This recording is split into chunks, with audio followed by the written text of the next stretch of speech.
All right. Good morning, everyone. Thank you for coming. My name is Brian Moffitt, and I'd like to welcome everyone to the meeting of the Asheville Downtown Commission for May 12th, 2023. The Asheville Downtown Commission was created by the City Council for the sustainability and continued development of downtown, a vital urban center of Western North Carolina's economic, cultural, and visitor activity. The Downtown Commission provides City Council with recommendations on downtown policies and initiatives.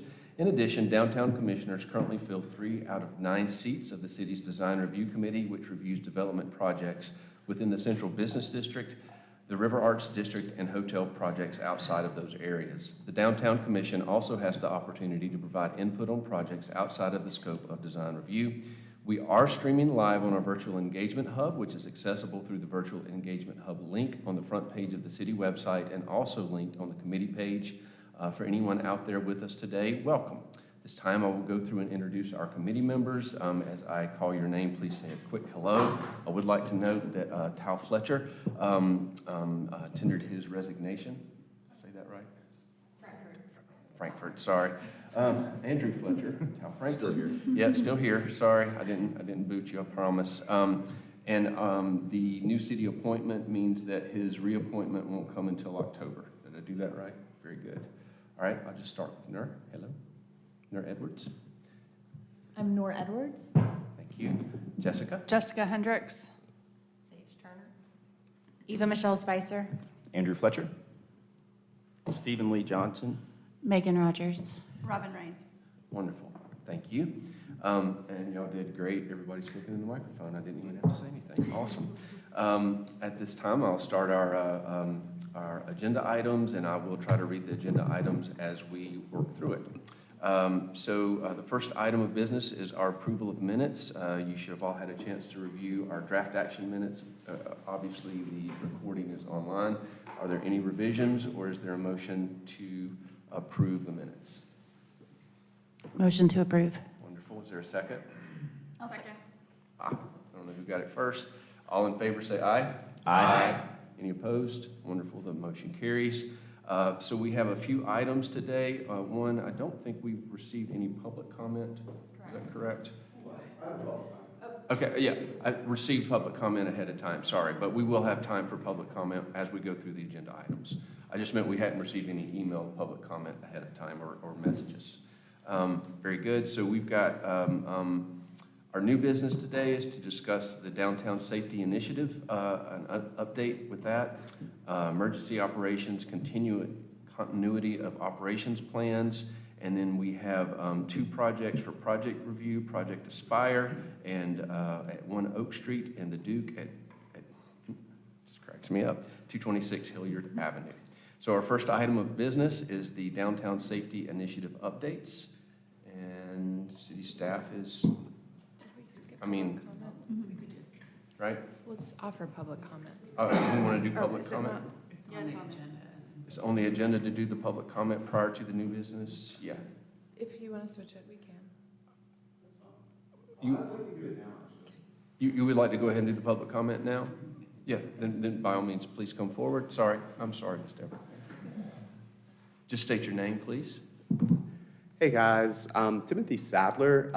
Been out of town for 2 years. Just got back about 2 months ago, and so a lot of new faces here. Unfortunately, I don't see any representation from like the Eagle Market Street area. And I mean, that's troubling to me because, you know, recently I just saw a big infrastructure project given to the South Slope. You know, our ritzy, fancy, yuppie wonderland over there. I love it, don't get me wrong. I was just playing pickleball yesterday and totally support that. Okay, I swear, I love it. Over there, I still go drink the beers, okay? But seriously, guys, why are the lights not on and the sidewalks not done? And, well, because there's not a seat here, mostly. So I would just ask if one of you folks would, you know, generously resign and offer your seat to someone from that area. And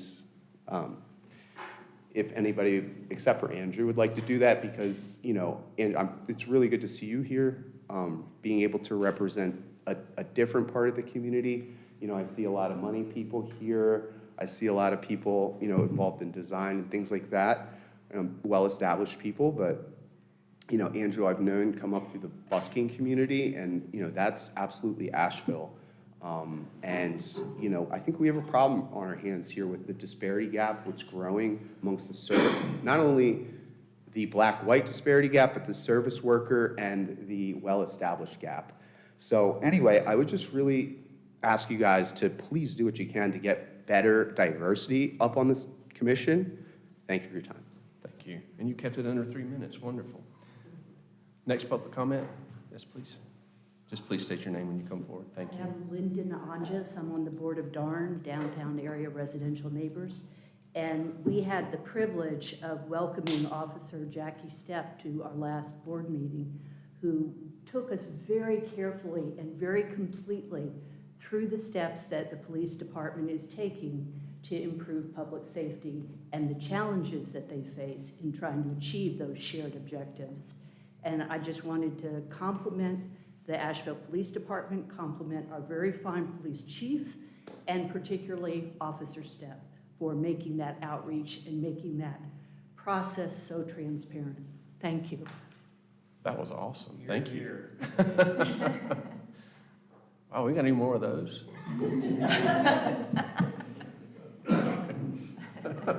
Okay, no pressure. Any more public comment? Wonderful. Okay, I'm sorry. Ms. Deborah, I think we're ready for you. Thank you. Good morning. My name is Deborah Campbell, and I have the pleasure of kind of kicking off this update on what we're calling the Downtown Safety Initiative. But first, let me thank you all for inviting us to come and provide you with an update. And if you don't mind, I'd like for that young lady to come back and repeat her comments about this effort to date.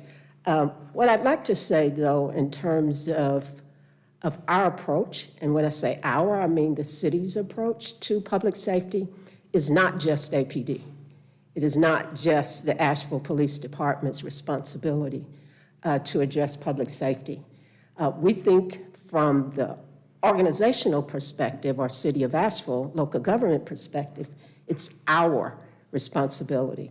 And so when we talk about this downtown neighborhood initiative, it is going to range and include all kinds of departments, from our recreation department related to public safety in Pritchett Park, to cleanliness with our public works department, to even our Office of Data and Performance, who is tracking all of the information, all of the interactions that we have with the community, in particular our unhoused community, because this is not just about pushing people out of visual appearance.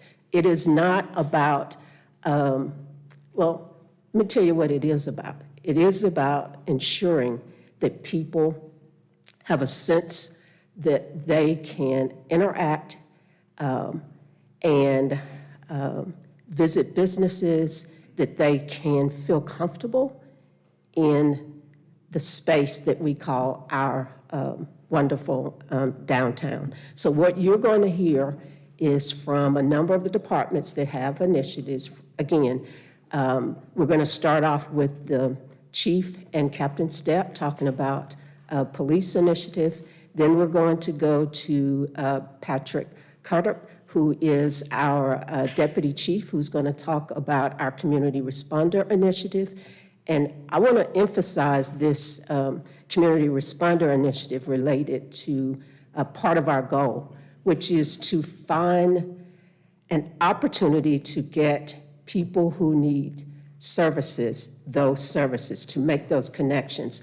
Also, the community responder initiative is about being proactive, literally going out and, we hope, preventing some of the things that a lot of the business establishments and people have been experiencing. And then lastly, we are so happy to have Dana Frankel, who is, we have kind of designated, or kind of voluntold,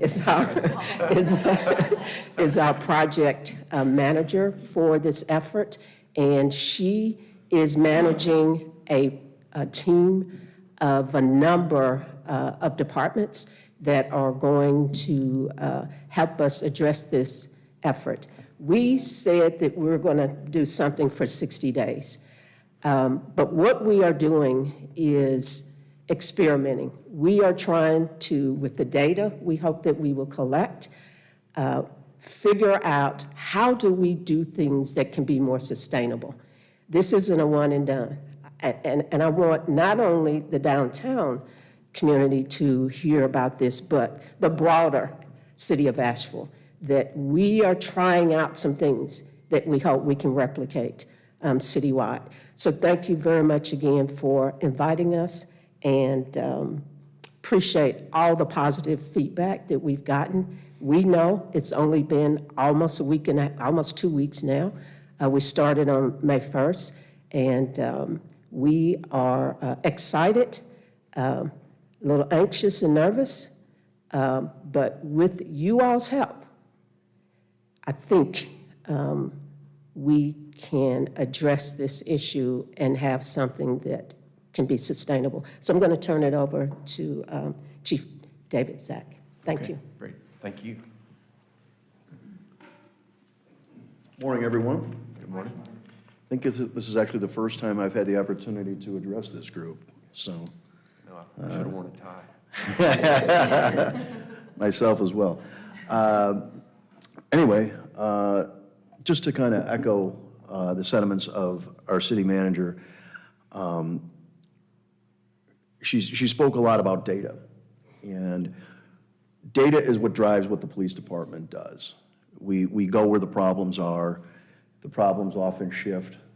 They affect the way we deploy our resources. It's obviously well documented at this time, you know, that the police department has been operating with a little bit of a deficit of resources recently. So we have to be extra careful and extra mindful of what we have and how we're able to deploy. And as we began discussing this downtown initiative, it's not just waving the flag, so to speak. We realized there was a problem. The data was very strong that supported that, particularly when we were looking at aggravated assaults and nuisance crimes, that we had to shift resources that were maybe in other areas of the city. So that strategy, even through this initiative, will hold. We will, if all of a sudden we start to see problems erupt in different parts of the community, we will have to shift those resources. And we do that every single day. But clearly, downtown, the data showed that we needed to provide a much stronger presence. But of course, that does pull resources from other areas of the city. So we're constantly, it's a moving target, we're always adjusting, but that's really why you're seeing the increased presence downtown. And we have really increased our visibility. We've been increasing our contacts. We have a lot of new officers who've joined the department, and it's very important for them to be just out there making those business contacts, going out, learning who people are, having our community learn who they are. Very, very important to our efforts in community policing. So I think you've seen the bikes back downtown, which I know I'm getting a lot of positive feedback on that. And also the officers were getting a lot of positive feedback because they like those bike patrols themselves. So we've increased visibility there. Again, just the patrol hours that we're dedicating to downtown. We're issuing, and I don't want to get into numbers at all, but we are making a lot of contacts on the street. And we're educating at this particular point. We're not going down with a heavy hand at all.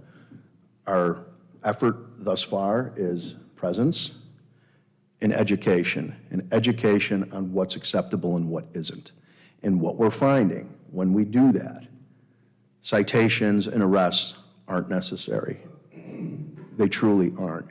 And when we set those expectations, more often than not, we get the desired outcome from the people we come in contact with. So it's much more about education and less about enforcement. But if enforcement is necessary, that is what we will do. And there have been occasions where that's been necessary. But that is not our primary goal, to just come downtown with a heavy hand. We want people to see us. We know the perception of public safety quite often is just how it makes you feel. And it's not necessarily what the numbers tell us. It's just the general overall feeling, hey, I see the police out there, they're here, they're present, they're making contacts, that makes people feel better. And if there's problems, they're close by and able to address them. And that is our goal. And we will continue that, hopefully for the next 60 days and beyond. Because we've found once we set expectations, those expectations more often than not are met, and we get compliance. And that is our goal. What's different, obviously, this time around is the collaboration we're having with all other city departments who have been doing just a fantastic job assisting APD and taking a lot of things that normally used to be on our plate, taking those off our plate, which gives us more time to do the relationship building, to do the security checks, the lighting checks, and so forth, and all that crime prevention effort that really has gone pretty much neglected for a significant amount of time here. So that's what we're doing. As you all, I know you all know Captain Stepp. Captain Stepp, we always have, whenever we're doing a large operation, we always have a senior officer that we place over that operation. I can't do it. I just make sure everybody shows up and reports back. But Captain Stepp has been leading this effort. She's doing a remarkable job, again, just by the comments that I'm getting and the feedback that I receive. So if you have any questions about what we're doing or how we're using our resources, we're here to answer those. I do. You said that other city departments were taking things off of APD's plate. Do you have some examples of some of the things other city departments are doing that's freeing up APD as part of this initiative? Absolutely. I mean, our fire department with our community responder program has been fantastic, working a lot, quite a bit. I don't want to steal your thunder, guys, and tell you what. But now, especially with a lot of the homeless outreach and so forth, and the connecting of resources, which frees us up to really answer those calls for service. Our streets department working on the graffiti issues as well. We're doing a lot with lighting and those assessments to make sure that if we've got burned out lights or dark alleys, things like that, that those are illuminated. Normally, maybe something we'd be doing, but the city's been right there with us. Parks, of course, you know, as we get into the tree trimming and cutting back, which affects the lighting and creates maybe an unsafe environment in certain areas, they're out there doing that work as well. What am I missing, Jackie? Oh, geez, parking enforcement, yeah. Yeah, there's a problem with parking enforcement. Did anyone, we were aware? So obviously, you know, the assistance that we're getting there, everybody's really turning it up a notch. You know, two years ago, we were starting to talk, the thought of reimagining policing was first bantered about. And what people don't realize is the effort to get this ball in motion was difficult and is time consuming. And really what you're seeing is the culmination of that. Things that we've been talking about, and our city manager have been talking about extensively for the last 2 years, reimagining policing. And you didn't know what we were talking about, I think, sometimes. But this is it. This is it. This is the collaboration now between all city departments working together to solve problems. And again, I think very early on, we're already seeing that when we work together and when we coordinate our efforts, we are able to get significant positive results in a relatively short period of time. So that's the goal. What about involvement with the Sheriff's Department? Can you speak to that collaboration? Yeah, I mean, the sheriff was gracious enough to provide some resources for 4 weekends. That was very much appreciated on our end, but we know the Sheriff's Department is dealing with their own staffing crisis and their ability to sustain efforts, and they've got an awful lot of ground to cover. in this county. So it was gracious that we got the offer from the sheriff. We gladly accepted that. They ran a 4-week operation. I know they were highly visible on the weekends, and we appreciated the help. But just like anything else, resources are at a premium, and I have a good relationship with the sheriff, and, you know, I know we can call on him and his people if we need to. Okay. I have a question about the relationship between the other government entities. So yesterday, we had an instance where the fire department was there for a vandalism, and the guy was completely gone, like couldn't talk to him or anything. At what point are y'all stepping in a situation like that? I think, you know, that's been an education piece. We certainly don't want anybody putting themselves in harm's way. Now, especially with our firemen, you know, we collaborate all the time, every single day, and they know when it's time to hand the ball off. And there's never been a problem with that. We've had to work with some of our other city employees to say, hey, don't put yourself in a difficult situation. You know, we're still very close by. Make that initial contact, but by no means put yourself in harm's way or try to take on more than you can. So there'll be instances where, you know, problems erupt. We know that's going to happen, but we think we're prepared for it. We think our city employees are educated. We've given them additional training as well, and they've asked for additional training in de-escalation and things like that. So that's some things we may work on. But really, it's just been, hey, you know when to call the police. Don't be afraid to call us. And our response times downtown have been very, very good. Thank you. Go Sage. Chief, I just want to thank you and Ms. Campbell for being here, and Jackie as well. I think I've been in this room on the Downtown Commission 7 or 8 years, and this is the first time I've seen the Chief of Police come, and I just really appreciate it. I think it's telling that we're dealing with a pretty important situation. I think the response has been great. I wanted to share that yesterday we had an Asheville Downtown Association meeting. We're both on that board, 3 of us actually. And we heard input from businesses that I'm hearing echoed a little bit today, and in your comments from Darn, thank you.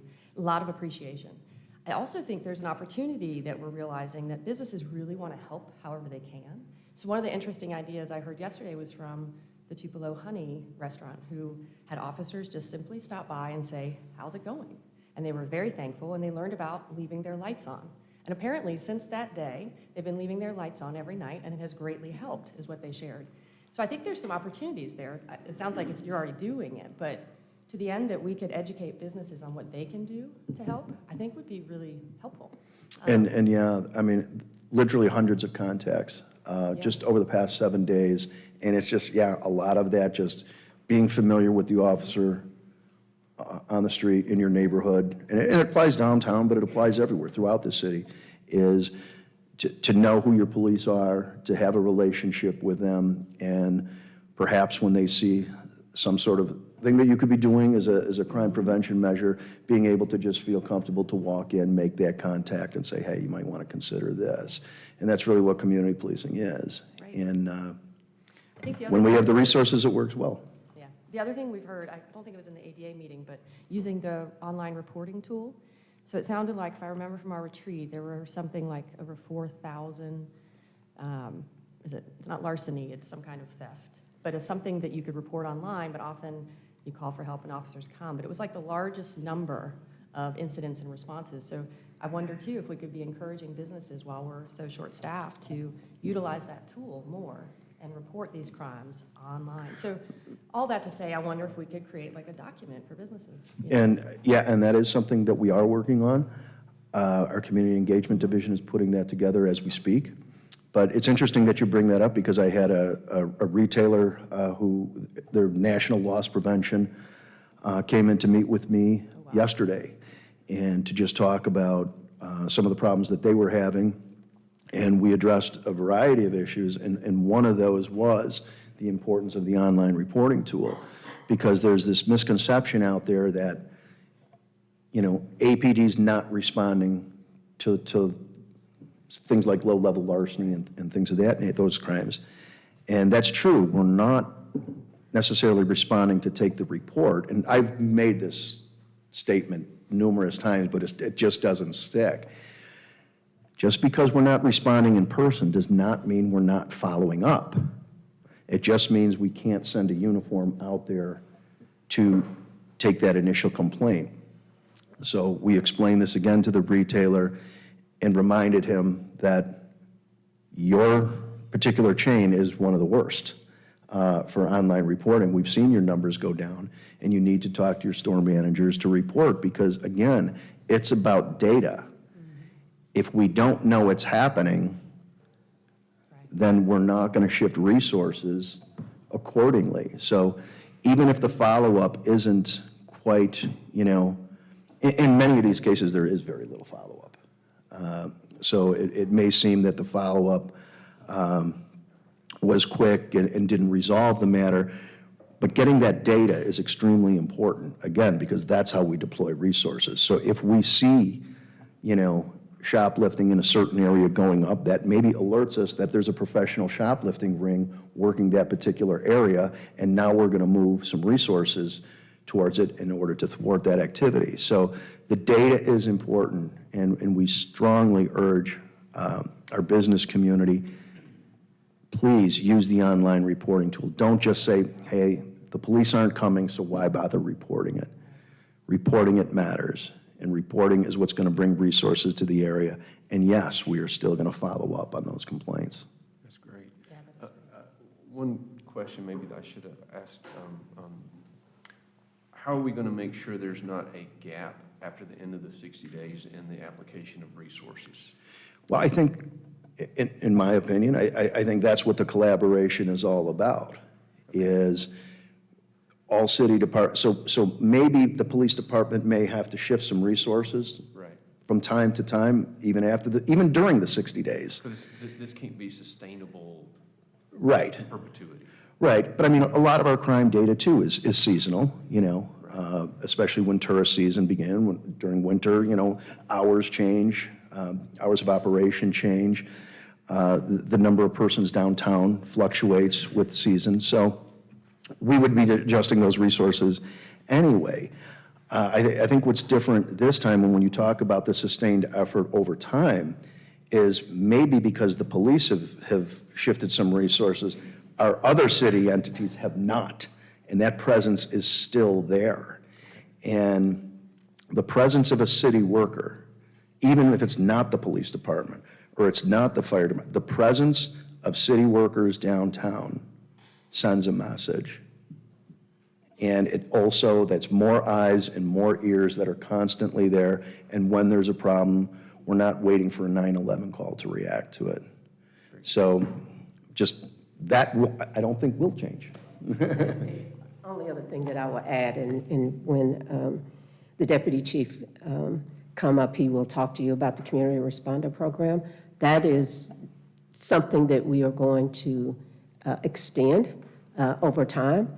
And our goal, again, is hopefully to change behavior, right? So if we can change behavior, we think that the intensive amount of resources that we have now may not be needed in the future.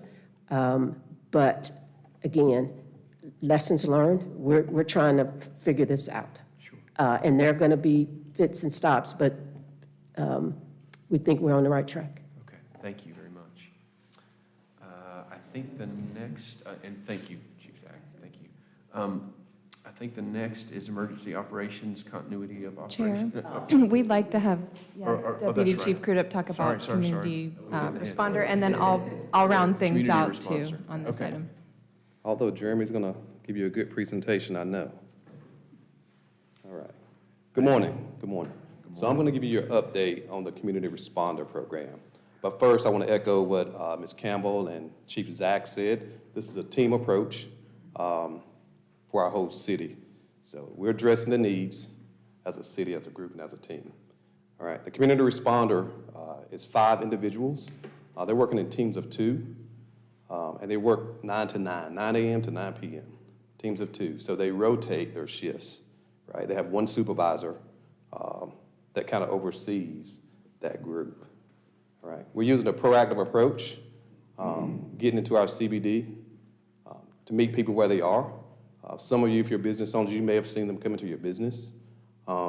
and they're doing the same thing to do a needs assessment with the unsheltered population. They're collecting data to identify any gaps that we may have and connect people to resources.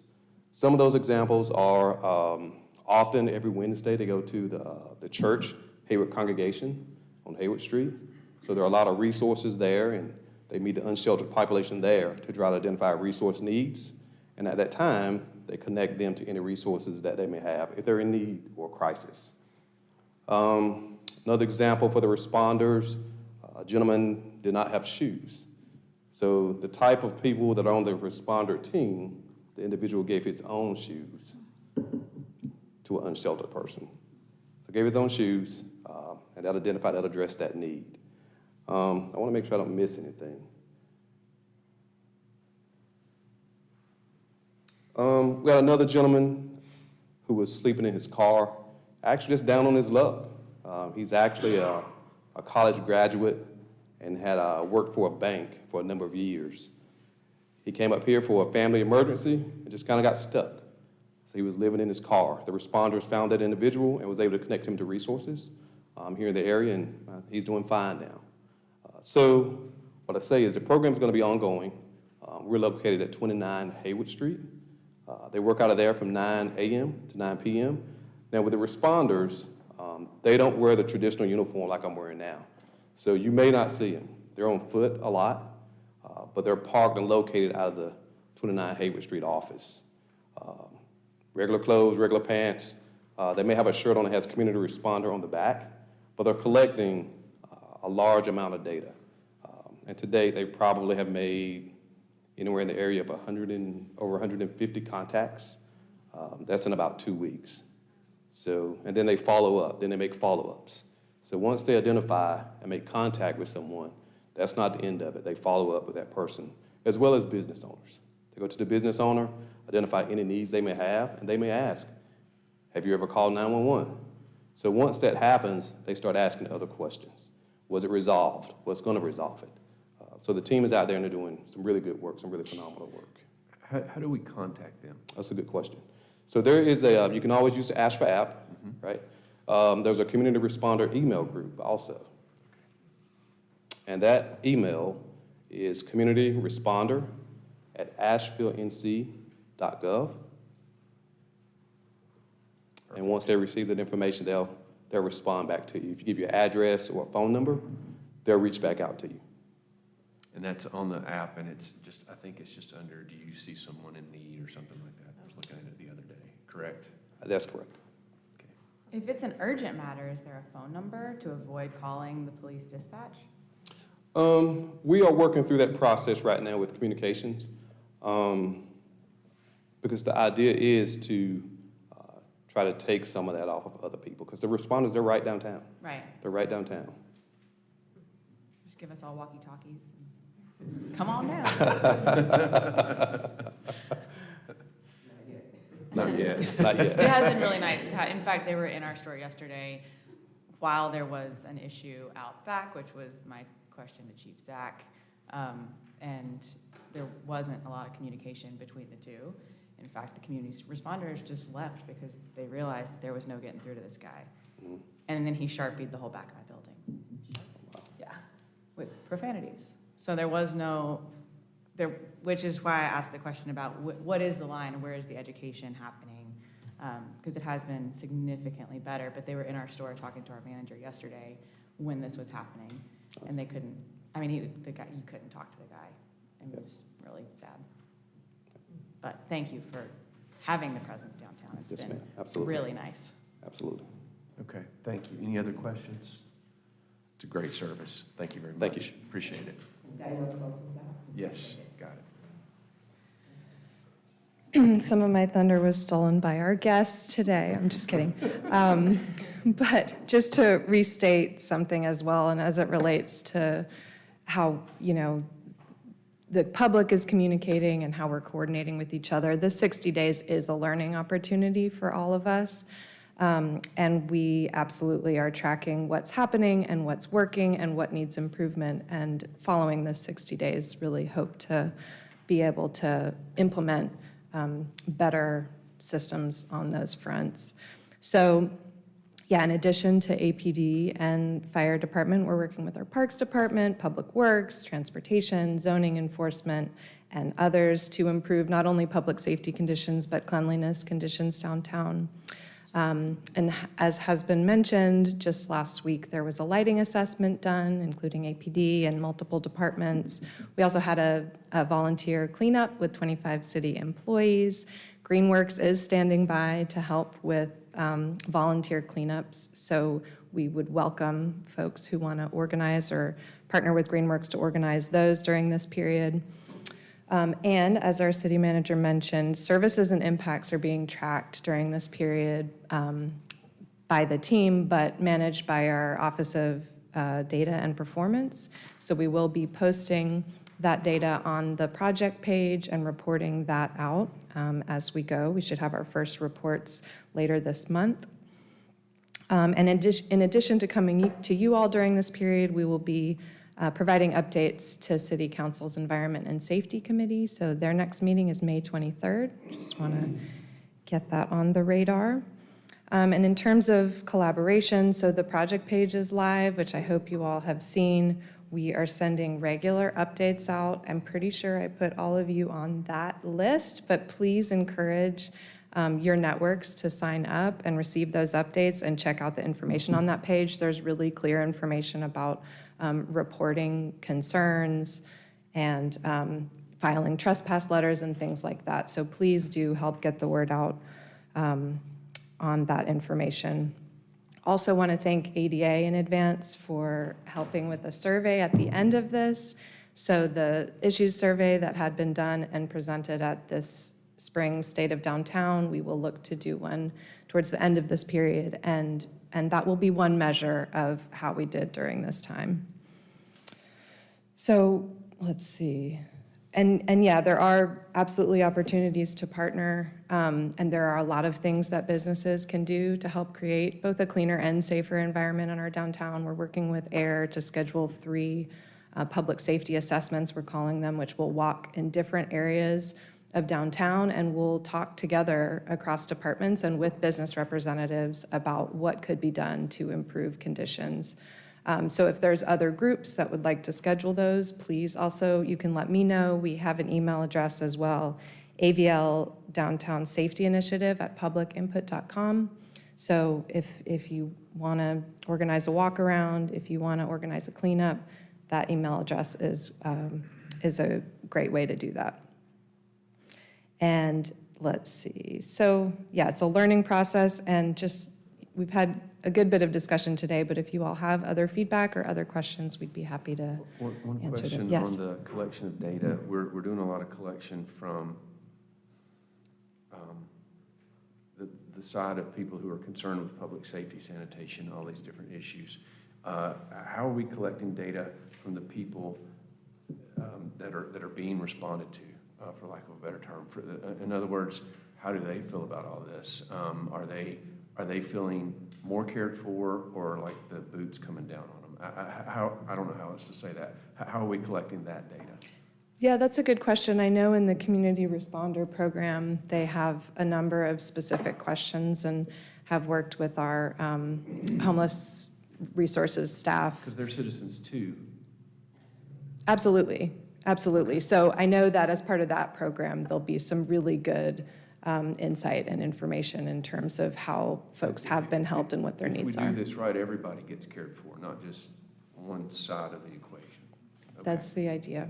Okay. I have one more question. So what Eva Michelle was referring to in the incident at her business yesterday where nothing could really be done, are we collecting data on when that happens? Just so like folks like me can better understand what's just left out there unaddressed in general? Are we? I would, Yeah. I would say yes. Well, and then that goes to, should I report it, or I'm sure the community responders are reporting it. I'm happy to put it in the public input thing, but. Yes, so we are collecting both when it's unresolved. Okay. We do collect that data as well as from the business owner. So when the community responder shows up, they're showing up specifically to the business and asking the business owner different questions than they ask the unsheltered population. So we do record that and capture that as well. Okay, that's great. Thank you. Thank you. honestly, the response to this has been, what's the right word? Overwhelming, kind of. I think that the Downtown Commission has, over the last couple of months, has really kind of been focused on ways to address safety, and this program popped up in front of us. And as someone who, I live downtown and I work downtown and I walk to work, I walk to these meetings, I walk my dog at 6:30 in the morning. It's been overwhelming for me to see everything, and I've got a whole list of everything that I see, and I'm not going to go through it because it'd take too long, but simple things like an officer that I witnessed 2 doors down from your office on Church Street last week at 6:30, addressing a couple camping in an alcove of a building, and I was just overwhelmed at how professional he was and how he addressed it. And it was pretty amazing. He stood there, he was calm, he gave them time to kind of clean up their stuff and move on. And it's overwhelming walking to work yesterday. I won't go through everything that I saw, but it involved Parks and Recreation, it involved Public Works, it involved the Water Department, it involved Police Department, all within a 2-block walk. It's amazing. There's 2 specific things I wanted to mention. Seeing a police officer standing on a corner or walking down a street makes a huge difference. It's incredible. And seeing 2 police officers walking together down the street and engaging the public, it's game-changing. And I think that, as was mentioned, I think by our city manager, we have to be empowered to, I'm being inspired by what I'm seeing. And this is, the citizens of Asheville also have to take responsibility with, the issues that we're seeing, and I think a lot of us are. But I think that it's really exciting, and I think that, as, again, the city manager mentioned, this is our responsibility too. If in front of your business or in front of your condominium, if there's a repeated issue about cleanliness, your group's got to get your act together and start cleaning. That's what we do in front of our building. We've got a hose bib and it gets washed off. And, it gets pressure washed once a week by the city, but we have to take matters into our own hands sometimes and help out. Lastly, I'd like to mention the cleaning effort that was discussed. I know my office has done it. We're planning it again. But when, a group of your peers or your friends walk around downtown with one of Asheville Greenworks yellow vests on, and you're picking up trash, it's not just you and your staff. We have a lot of fun doing it, but it's not just you and your staff, but it's your other colleagues and your neighbors downtown and other business owners that are seeing that we're all coming together to try to resolve these issues, and it's working. It's really, really working. And then when you're done, you go down and go to a brewery and have a drink or beer or whatever. So, but thank you all, and mostly thank you for being here in Dana. I don't know if you're following some kind of model that you've seen from some other community, or, but it's really, really working, and I'm excited. We've got, several more weeks of this, and then what we see happening afterwards. I'll just share one last thing. I remember at the peak of our downtown unit, I think we had 27 officers. I think that was the count. So this is great. I hope that we get back to 27 officers at some point in downtown. But yeah, what a long way we've come, huh? Yeah, I want to just add, I really appreciate seeing the level of resources brought to downtown. I know it kind of looks like flooding the zone right now. I actually think it's a historic recorrection and re-engagement with downtown after a lot of dust is gathered on some very good ideas and some plans. And while this feels sort of like a blitz, I think that there's a lot of this that we are going to need to keep going, because the issues are long-term, and so the solutions need to match. I really greatly appreciate, I know that there's in the large public narrative of public safety, there's often a focus on law enforcement being the #1 tool for the job, and I'm really glad to see that the the complicated reality is met by a complex solution, again, because so much, we have to realize that we cannot enforce enough public safety for the entire world. That is not a world that people want to live in. We have to live in a community that creates public safety. And that can be sometimes as simple as seeing the city be a partner in what that looks like. When people see that their city employees and their taxpayers the tax dollars are going to be part of the solution, they're more likely to step up and be a partner too. And I think that's one of the problems we've faced is that the city has felt so checked out from the downtown area that it's been difficult to get the community buy-in to support some of the programs that we would like to do.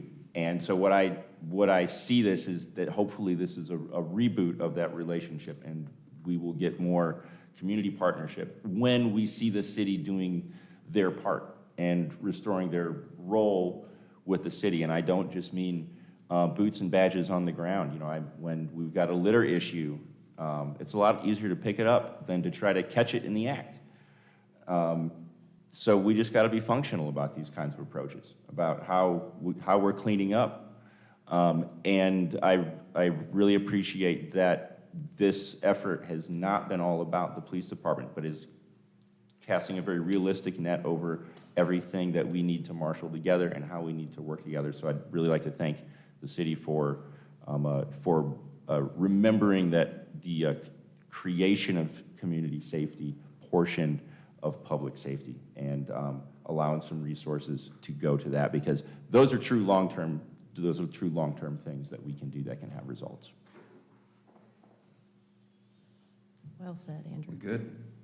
We good? Thank you so much. Thank you very much. I'm going to move on to our next item of new business, emergency operations and continuity, I said it right that time, of operations plans. Don't know if I got the slides. Don't want to miss anything. I'll look right there. I'll just click on the link. PDF, so you'll just kind of scroll through it. That's Perfect. the middle. Good morning. First of all, thank you for giving me some time this morning. I want to be real quick, but I want to carry on some themes that you've already heard. My name is Jeremy Knighton. I'm the Chief of Emergency Management for the Asheville Fire Department. Part of what I do is promote, offer, organize that culture of shared ownership like you've heard this morning. I think it's super important, and I want to highlight two critical projects that we have going on that, once again, just goes to the level of talent and capability and capacity that we're tapping into as a city of Asheville. So the two plans that I want to highlight are our emergency operations plan and our continuity of operations plan.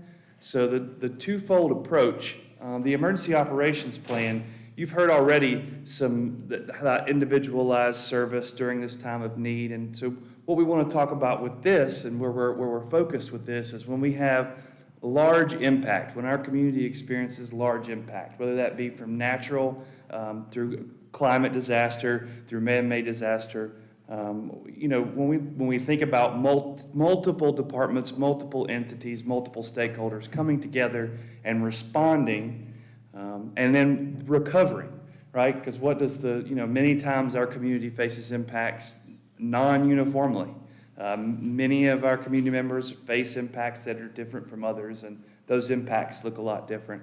So what we're doing with the emergency operations plan is formalizing, organizing ourselves through a solid, cohesive process that will produce a document that is living and breathing. One of the ways we're doing that is our city staff. We have a core team that has been meeting for the past 5 months, 6 months actually, once a week, or once a month, to go through a really in-depth planning process where we're looking at how many ways and how to build capacity, and maybe where non-traditional responders become responders. And that's the way we build capacity within our organization. Time, talent, and skill set related to this doesn't necessarily have to wear a uniform. It can come in all different shapes, sizes, and colors. And we've noticed that with our city staff as well. The second part of that is the continuity of operations plan, which is how we maintain those essential services when those impacts are suffered. So on the left-hand side, the emergency operations is how we respond and how we recover many times in that consequence management sector. But the continuity of operations plan is how do we sustain those essential services? What does that look like, the prioritization? When we take an impact as we're community members as well as city staff. So how do we find and tap into those non-traditional resources that we've maybe never tapped into to build that capacity? Again, to maintain those critical services during any type of emergency. So what I'm here today and what we're wanting to talk about is the survey. We have a survey that we've put out. That's a QR code. You have the QR code in your minutes.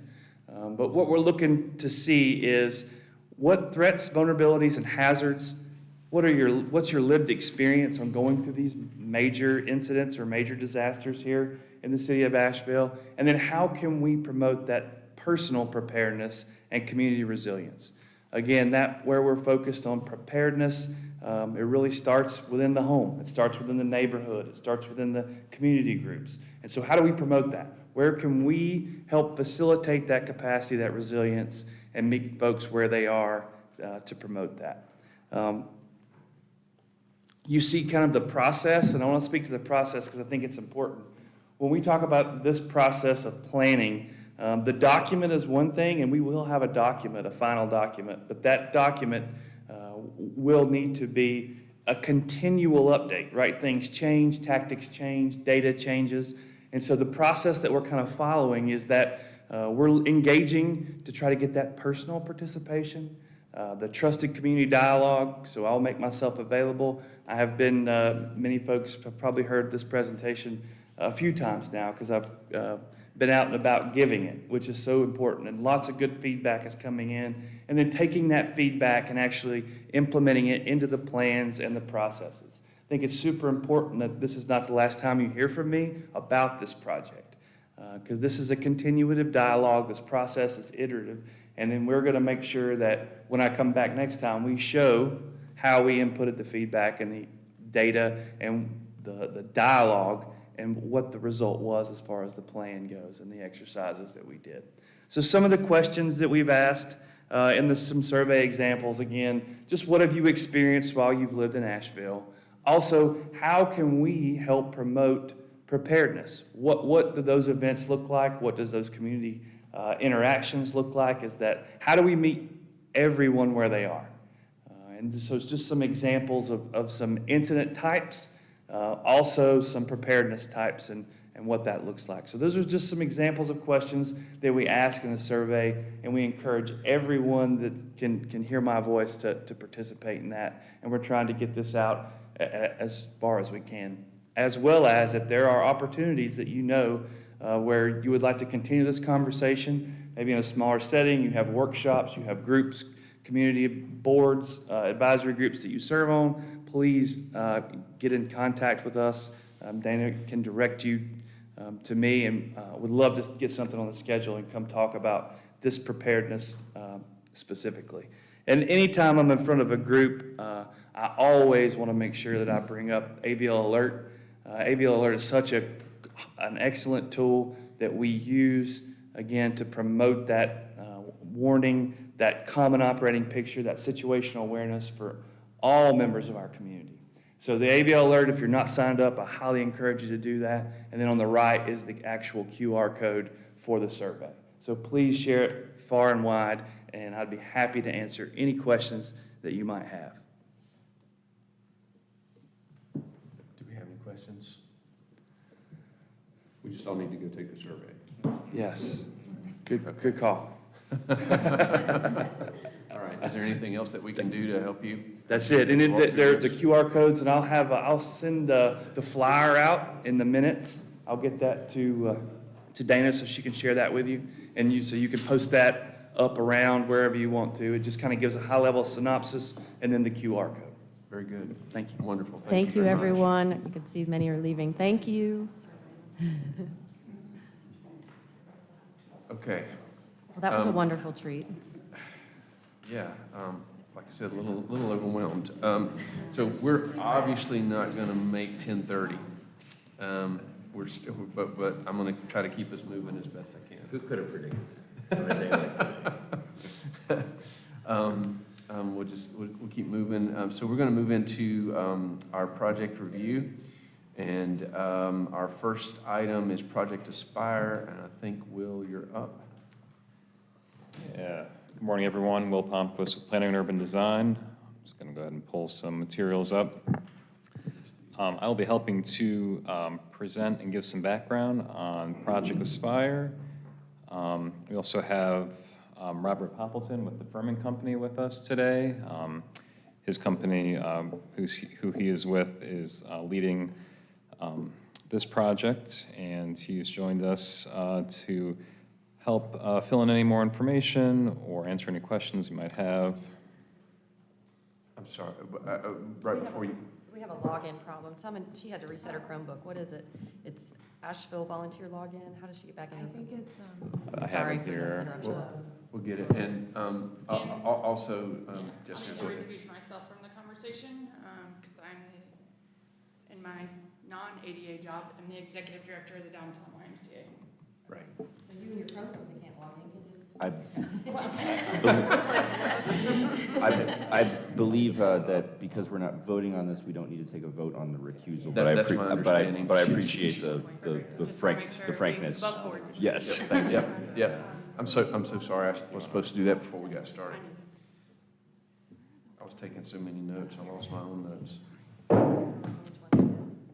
so I did that. I still got to do that same thing. We may not get to that today. Okay, sorry, Will. Oh, no worries. Let's see. Gives me a chance to get all settled in here. Alrighty. Great. So Project Aspire, it's a very exciting, transformative project and an opportunity for our downtown and really the entire city and region. So basically what it consists of is a redevelopment of the existing YMCA property and the current State Employee Credit Union Bank building and all that surface parking that's located around the First Baptist Church of Asheville. So this is kind of the conceptual massing of the project. Looking north, northeast, you can see Oak and Woodfin Street, kind of the main frontage here. Looking up Charlotte Street to the plan right, College Street. Currently in front of the properties, Central Avenue, Plan West, and Charlotte Street, Plan East. You can see I-240 in the background there. So a little bit of background about how this review is taking place before we get into the nuts and bolts of the actual project itself. Essentially, we were taking this project forward as we're calling it a conceptual master plan. And what that means is that the project is going to be reviewed at a very high level in order to accommodate the phasing and the multi-year approach that this project will take between now and final occupation of the buildings once the phases are done, which could be a number of years. So we're hoping that by having a higher level review over the next few months now provides enough flexibility for the development to happen and also enough certainty for decision makers and the public to understand what's being proposed and the parameters of that development project. So the plans you're seeing and that will be reviewed going forward are more conceptual than we're probably used to seeing. And the idea is that ultimately City Council would be approving a conditional zoning that would be kind of broad brushed as far as the uses, the heights, the design. There will still be some project conditions, quite a few outlining kind of things that are agreed upon and required between the city and the developer. And then the project would come back in a couple different phases through more of a final technical review committee type project that'll be much more detailed and specific. And that will be reviewed against this kind of broad brush zoning entitlement that is being reviewed over the next few months now. So that's kind of how it's functioning.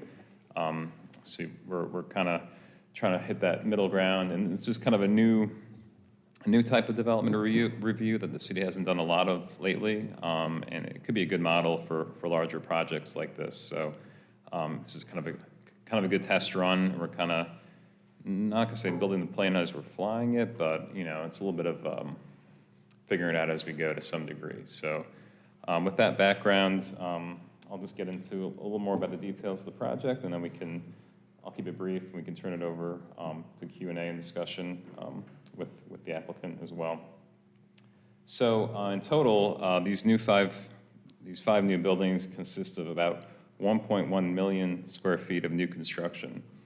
That will include about 560 residential units, 167,000 square feet of office, 85,000 square feet of retail, 300 hotel lodging rooms, and a rebuilt YMCA with 70,000 square feet. Phase one of the project will happen at the property located around Oak, College, and Charlotte Street.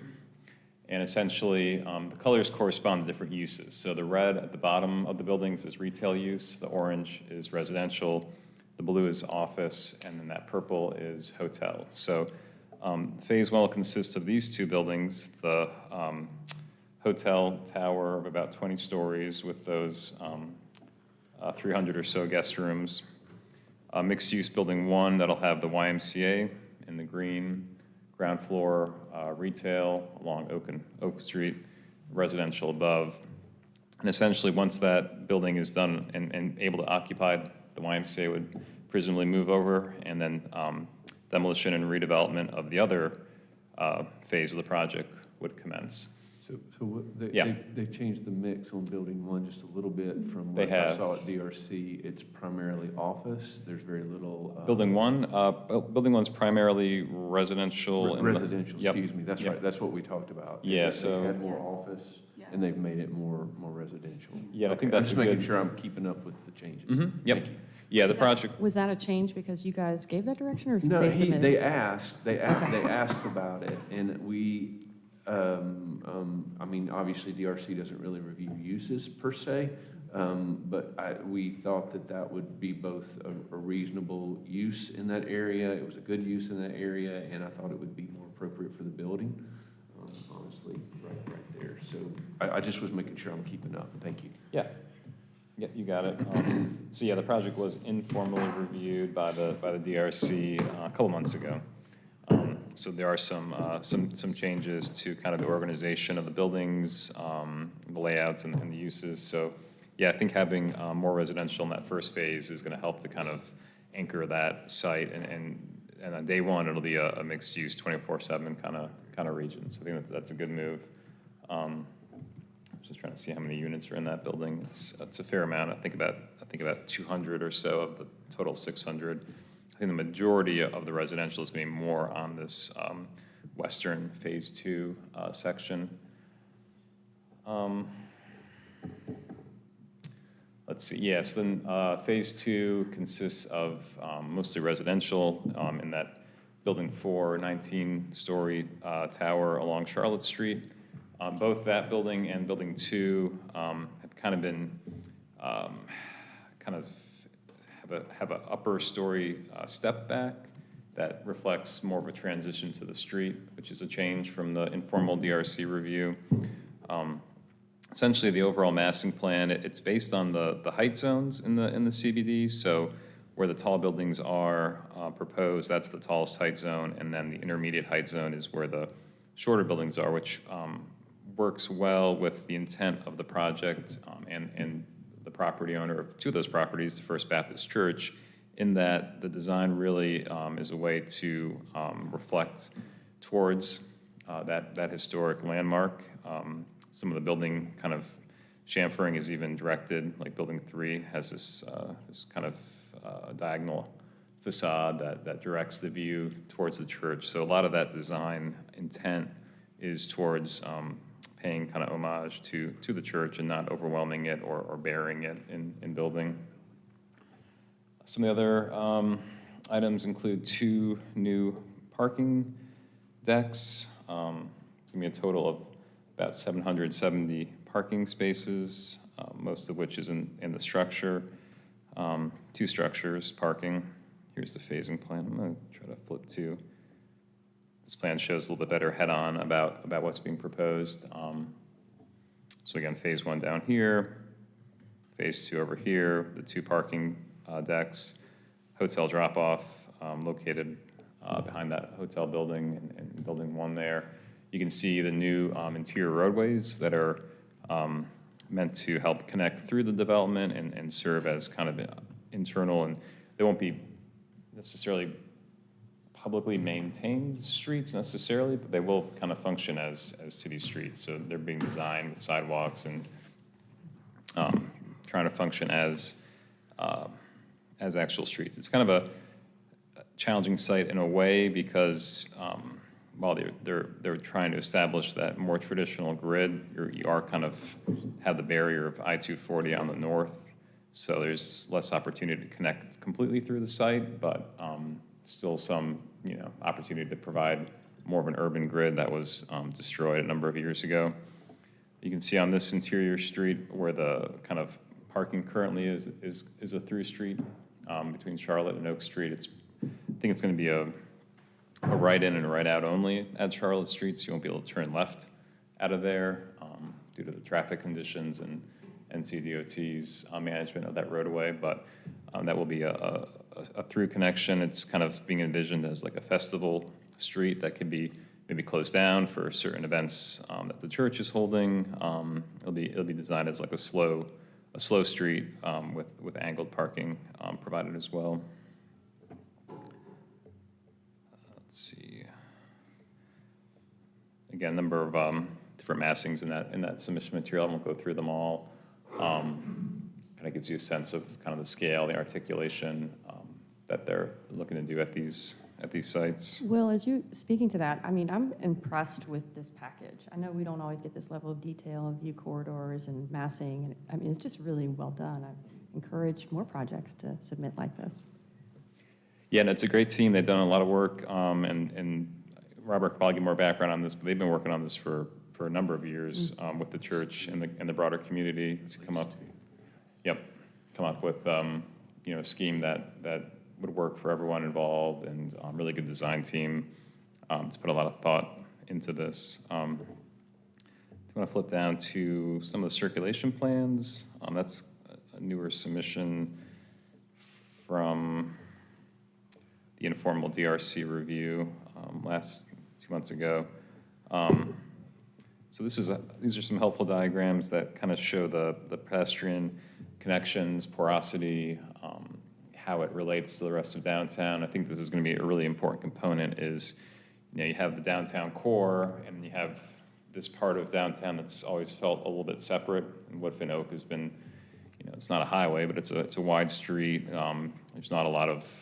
There's really no buildings fronting on it today. The church is kind of its own kind of setting there. So how do these buildings relate to the rest of downtown? How do those pedestrian connections help kind of stitch this part of the city back together? So this diagram gives you an idea of all those connection points, either on the internal roadway networks, between buildings and walkways, potential crossings of the street. And I think if it's not at this phase necessarily, I think understanding where those main entrances to those buildings are in relation to crosswalks and other pedestrian amenities and intersections, so that the kind of natural flow of pedestrian movement is accommodated a little more organically with the project. So you don't have a situation where folks are leaving their door at their building and crossing where they probably shouldn't be. So I think thinking about that in more detail as the project evolves is going to be a real important component for the success of it. There's also transit stops noted. There's one on Charlotte and one on College. And then there's a bicycle plan that thinks about those connections, the shared potential for shared streets. This kind of functions, for all intents and purposes, almost as a vehicular, I think, entry plan too, because it shows those connections as well. So it gives you an idea of where vehicles also enter development off the main roadways. I think the design intent, I don't think it's to have bike lanes on the interior of every street in the development, but to be designed in a way that naturally accommodates the sharing of those spaces by all modes of transportation. And then, we're still in talks, kind of early on with some of the conversations about what does the bicycle network look like on the exterior portions along the city and DOT maintained roadways around the site. Those eventually have bike lanes or some other bike facility. How can this project fold into those plans? So we've been having those early conversations. They don't need to be fully designed in this phase, but we will kind of get our arms around kind of those kind of broad brush infrastructure improvements that could be included with this. Will, do we ever superimpose these proposed bike lanes onto our planned bike lanes or community-wide bike lanes? And the more we talk about it in this community, I wonder if we should be looking at projects and how they connect or don't piece together the grid. Yeah, I think the Asheville Motion Plan has a lot of that laid out. We've been working with our transportation staff to help understand kind of their direction. How does it relate to the bike lanes on further up on Charlotte Street, for instance? So I think more and more as projects come along, looking at the opportunity to either provide facilities like that if they're part of an adopted plan or policy, or at least provide space for them to be built in the future eventually. So this project's so large that it could potentially provide a decent amount of that infrastructure when it's built as well. So I think there's a lot of opportunity here for this to be a transformative part of the city and the transportation network. And just given the volume of folks that are going to be literally living, working, and playing here in a 24/7 kind of neighborhood is pretty substantial as well. I'm just going to pull up the development matrix. I'd like to thank Clay again for making sure that's the standard all staff needs to meet. Thank you. Clay's making us step up our game here since he got here.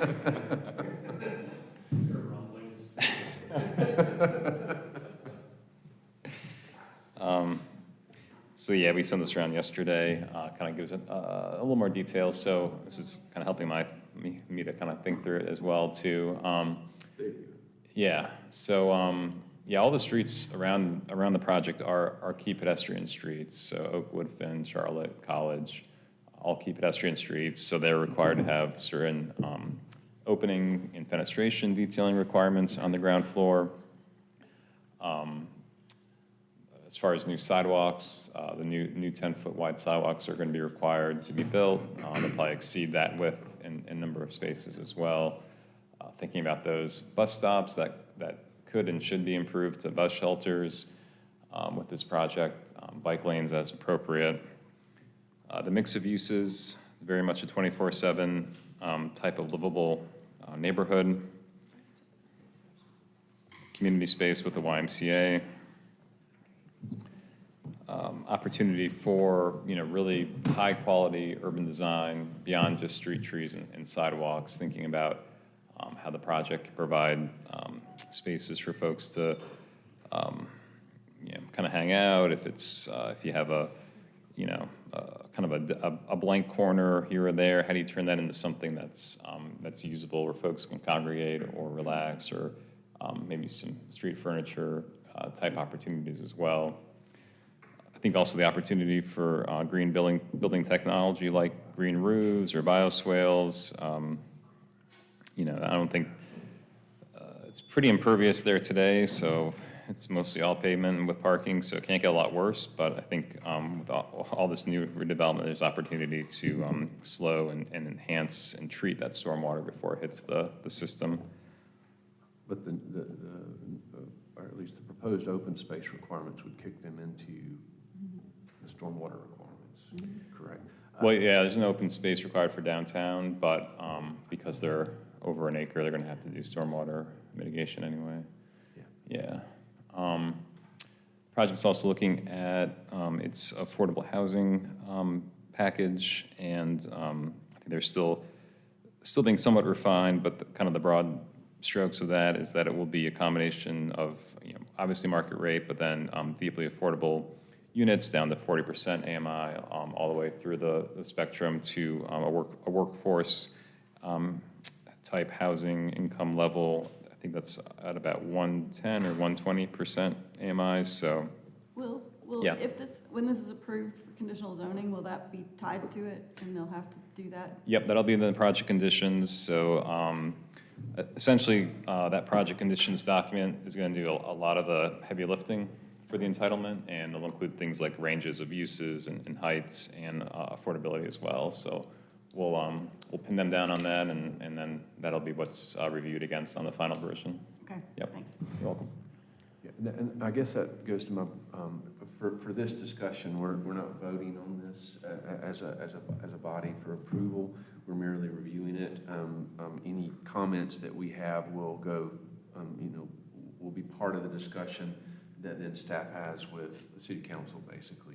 Yep. So if you've got any conditions that you think you need to see as part of we're advising city council on this. That's our role in this. And is this going to be entitled at the end of this process? Is that where we're going to be? Yeah, technically. So, we'll be CBD expansion conditional zone, just with the requirements that are going to be written into the project conditions that, they're going to have to come back for their second rounds of review. Right. So this project, this level of review will go to design review committee next week, and then ultimately planning and zoning commission and city council. When it comes back for their final review, which will be much more detailed and a more typical kind of submission, approval by the design review committee will be mandatory. So that's one way. For all pieces? Yeah, for both. It has as many phases as they do it, which is currently conceived as 2. But the idea being that we're not requiring them to have a lot of design detail currently for design review. So that's part of the conditions? Yeah. Is that they have to go back and it's mandatory compliance Correct. with design review? Yeah. Thank you. They could always go to city council again if push comes to shove. But the way. They're entitled for this use, they can get funding. Right. Yada, yada, Yep. yada. But okay. But as far as the design goes, But since we it get is. notified of that. That's right. So this won't be your last chance because the design is very basic, which is fine, but when it comes back, that's kind of the catch, more or less. At 20 stories, is it the tallest building in downtown? It'll be up there. It's BB&T or Harris Byron is put this up last time. How tall is the Harris? 19? 17? 17? Used to be, BB&T was 17. You were correcting me last time. It was 18? 18, so 18. yes. There'll be 20 and 19, so yes. Yeah, by feet, it might, right. But yeah, so thinking about how the design affects the skyline is going to be a really important consideration too. So, yeah, between the two towers, the hotel and the residential, it's going to be, it's really going to redefine what this part of the city looks like from afar and close as well. So, I'm sorry, going back to Robin, and I know we're interrupting your thing, but like, there's a lot of words in this. Yes. I'm like, well, what does that mean? There's talking about deeply affordable. Right. Means More than workforce, which I would love to see. Yes. I was gonna say it. I think Yeah. that that's important for downtown. Yes. We We are don't missing have some enough workforce. deeply affordable. Well, and Living like, so, downtown. like, So, what I is think. that? I mean, like, you're gonna So- pay me to live there, or what We- do we mean? No, deeply affordable, I mean, and the way we use it in the housing boards is, Yeah. so our policies go up to 80% AMI, our incentive policies, and vouchers kick in at 50%. So deeply affordable to us is usually 30 to 60 AMI. Okay. Which is not Okay, how our policies are written. That's Yeah. what I'm trying to, Okay. because it's a word I'm not familiar with. Like, And it's not really a technical term in our book of things, but we Okay. associate it with the 30 to 60 AMI. Okay, and that'll be a part of the condition. then? Correct, yep. Okay, thank you. Yeah, I It think, means that musicians could live Right. there. Well, and service staff downtown, and, I mean, most of the people Well, that are and gonna Robin, work to, downtown. and to Robin's point, though, I hear this a lot in the housing world. that we're doing a lot for affordable and deeply affordable, and then it's always matched with market rate, but there's a chunk in there that is getting mixed, and it's this workforce that is between 80 and 120 AMI. It's like going to 80 and then like 200%. So there's a lot of our workforce is getting left out of the mix somehow, and it was never the intention, but we've got to figure that out. Yeah, yes, I think it's very important. Yeah, I think they're currently looking at about 40% AMI as the base, and then going up through to workforce at 120%. That's what they're saying? Yeah, 40 to so 120. So there you between, go. I think the current proposal, and we're going to work to iron it out a little bit more, so more detailed as the project moves forward, but as submitted, they're showing 20 to 25% of the units being between 40 and 120% AMI, so. That's over 100 units, y'all. Yeah. That's amazing. Yeah, so pretty substantial. We're going to work to kind of break down a little bit more granular on those levels, but. Well, we are reviewing the policies that guide our incentives around affordability, and we're looking at, and it'll be all done this year. Maybe we can come back to you guys. One of the things we're looking at is additional points for potentially housing officers, right? So we're trying to get the mix in there that we're hearing in the community. Teachers. Not for musicians. Teachers have a designated program, but yeah.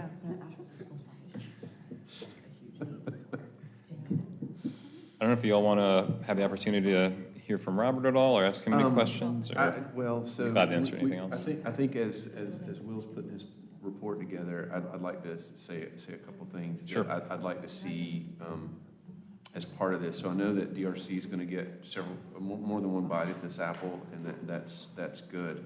I would like to see, as part of this process, as this initial conditional zoning, I want to see like more commitment. Like they've not provided specific information on green building technology, green roofs, stormwater, things like that. I want that a little. I want more teeth. I think the city council should know what they're gonna. They're gonna get a green globe, or or whatever they're gonna do. They're gonna do it. I want to see more than minimum on streetscape stuff, and I just like to see some of that.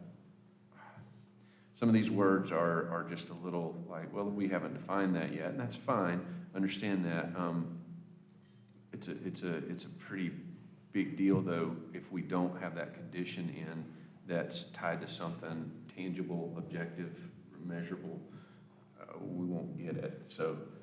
Am I making sense? If I could add to that, Mr. Navarro, you're the developer? Is that Thank you. I'm Poppleton, Robert, you can call me Robert. I'm sorry. Steve Navarro is with our team also. Okay. Thank you. So, thank you, yes. And just to kind of tag on to what you were saying, Brian, at this point in the project, the Design Review Committee is going to be requesting and suggesting that you very specifically, in the early stages, interact with your design team to, in the very early stages, identify not just bare minimum technical review committee requirements. We're very reasonable. The Design Review Committee is a very reasonable group, as you'll find out next week. However, when it involves projects of this scale, especially where there's hotel components and mandatory compliance, the use of sustainable, innovative stormwater management techniques, and this is the message that goes to your civil engineer. If they haven't opened up the doors for you to explore some of the options yet, please go ahead and alert them. The specific items that we're going to be looking for are not items that necessarily add cost to the project. They add tremendous value.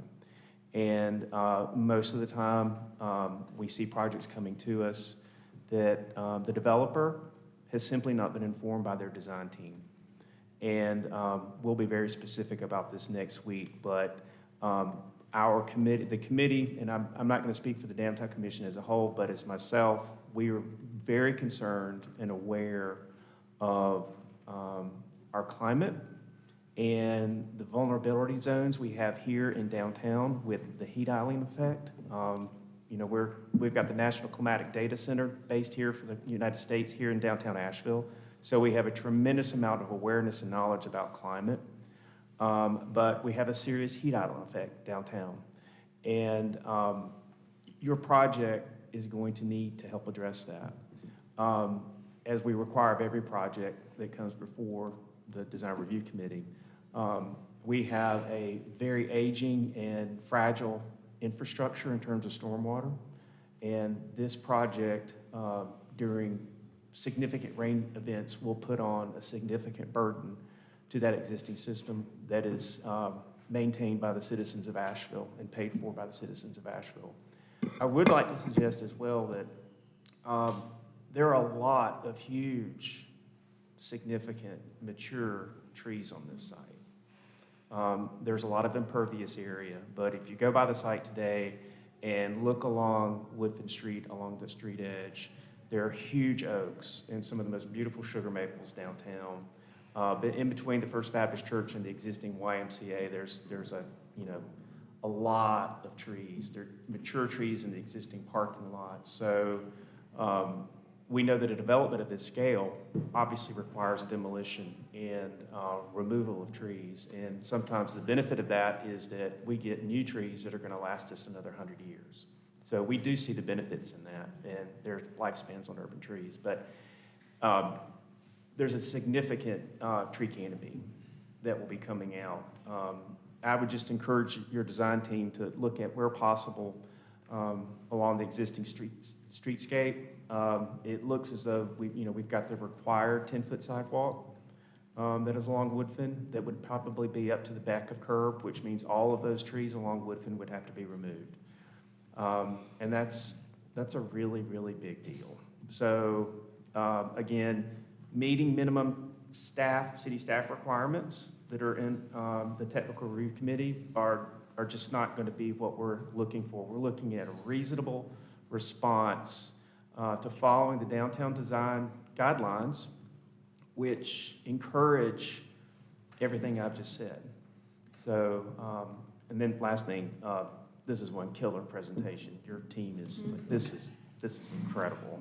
It's awesome. I didn't even do it justice myself, Yeah, so. it is one good presentation. The graphics in it. I'm taking all kinds of notes. It really is. And, when I think mean, about when this body lost design review here in this room and went to new committee, and this body became kind of the guiding review body on impacts. I'm able to gain so much from this presentation on impacts, whether it's pedestrian access, view corridors are in there, something that no one ever talks about. I mean, it really speaks to what this group is mostly worried about. Are we going to have bike infrastructure? It looks like it. I mean, the presentation itself, I'm looking at you and your team, is impeccable. I mean, I think it's the best I've seen so far. You can tell that the First Baptist Church is a partner and that they're really concerned. Yep. And that's obvious. I mean, this project had to, satisfy their needs and the why. requirements. Yeah. And the why, there's a lot The of why. I hear Jessica had a lot to do with it. I'm just kidding. I think this, so many times we see developers come in and, their interest in the project can and probably will be sold at some point. But I think when you look at institutional partners like this, like the Y, their interest in this community can't be sold. It is here. That, I think, is highly reflective in this design. And I have some thoughts, but I'm very encouraged to see that this corner of downtown has a chance at really being reintegrated into the rest of the community in a really coherent way.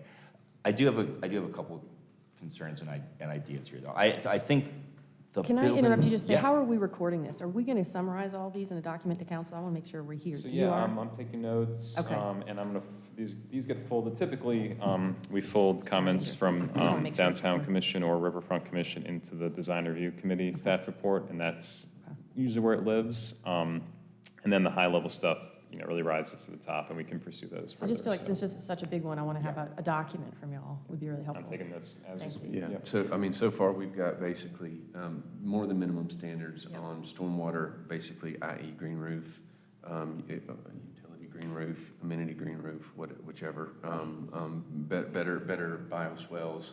We've talked about the deeply affordable.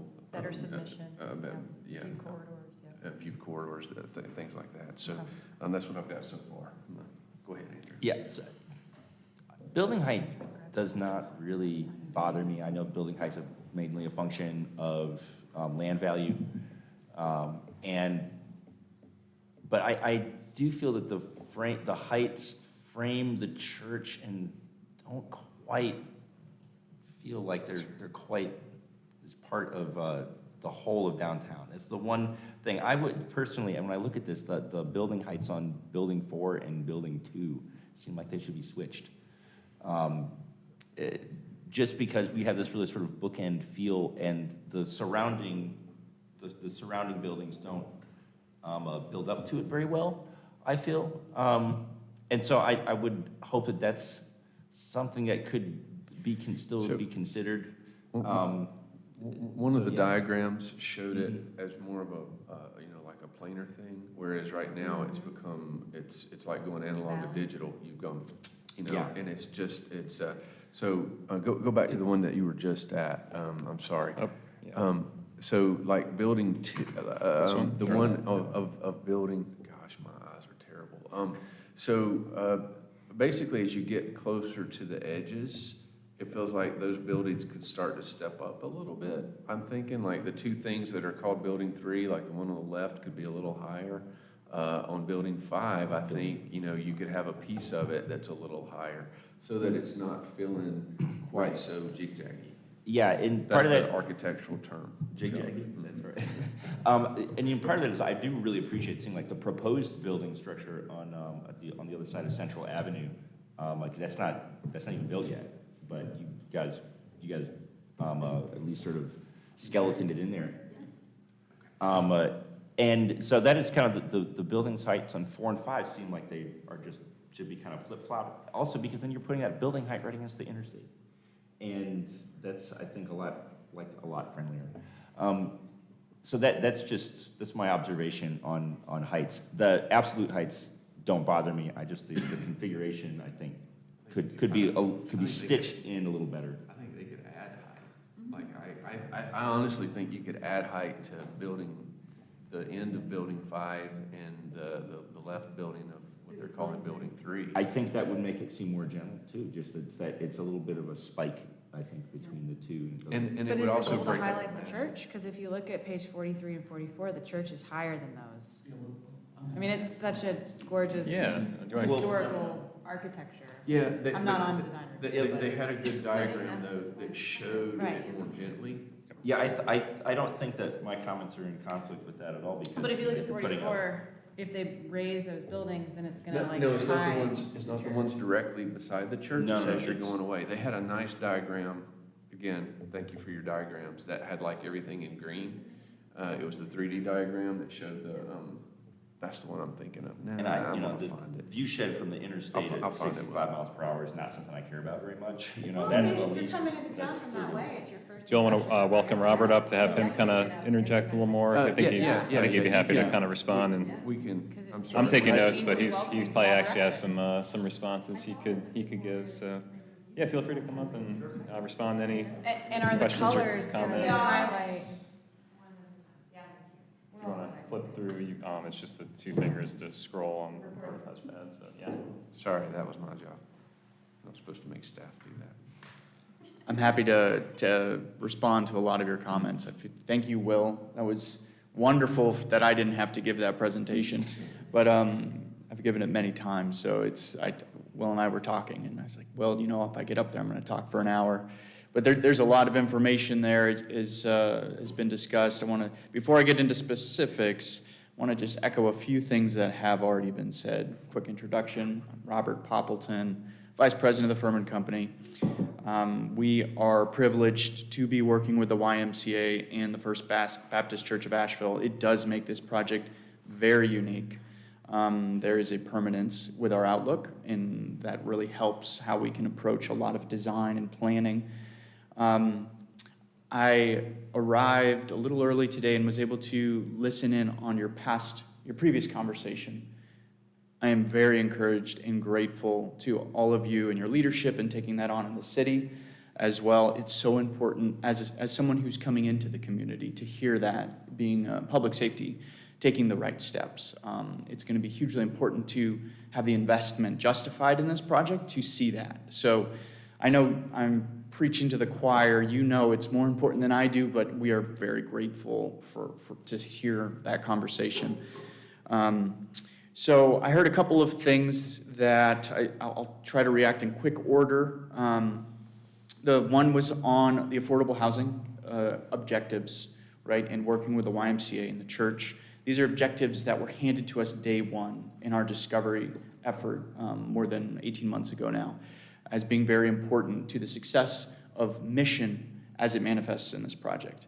So our firm and companies come in, and yes, we are the developer, the master developer. We will go vertical on some of these projects, some of these individual buildings. There are some that we're going to bring in partners on, and affordable housing is one of them, right? So we are targeting a range of affordability and market rate product. There's been some conversation, and I'll probably bounce around to some of the subjects as I comment, but the building that's closest to the interstate in phase 2 that was wrapping a garage. Let's get a 3D perspective here.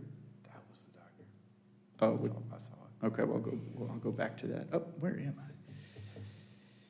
Well, It's Will's fault.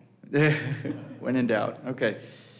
Let me just get to, as I'm arriving at it, that building 5, I believe, is the one, I'm just going to stay here for the sake of conversation, the one by the interstate in phase 2, which is a little lower, has a residential use. We are planning and positioning that building for a affordable project that could be deeply affordable. Thank you, Sage, for explaining what that meant. We are not in a position today to commit to specific thresholds of whether it's 40%, 60%. We know that we're planning for a LIHTC project, low-income housing tax credit project. It's the most powerful tool to achieve affordability today. And that requires 60% area median income. So that is the type of commitment that we're structuring into our minimum and maximum percentages of affordable housing. That building alone is over 100 units.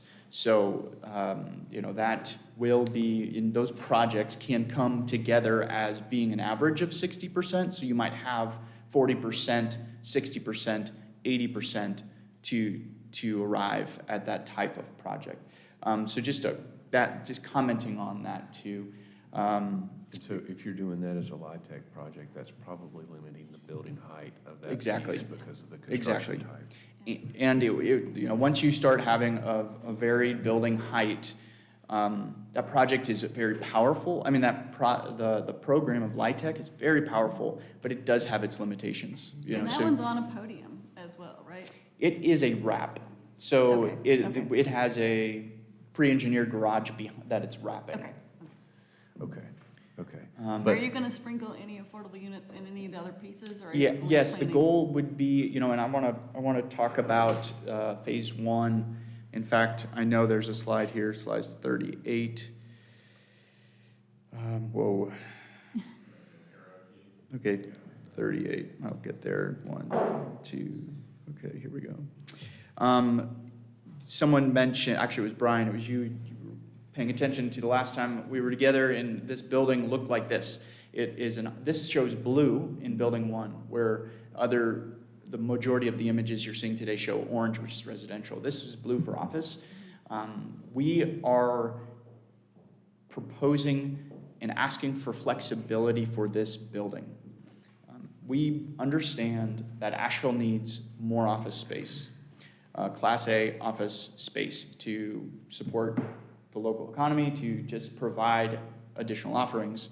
We won't spend much time talking about that, but the market conditions are very difficult today on a macro level to deliver this type of office product.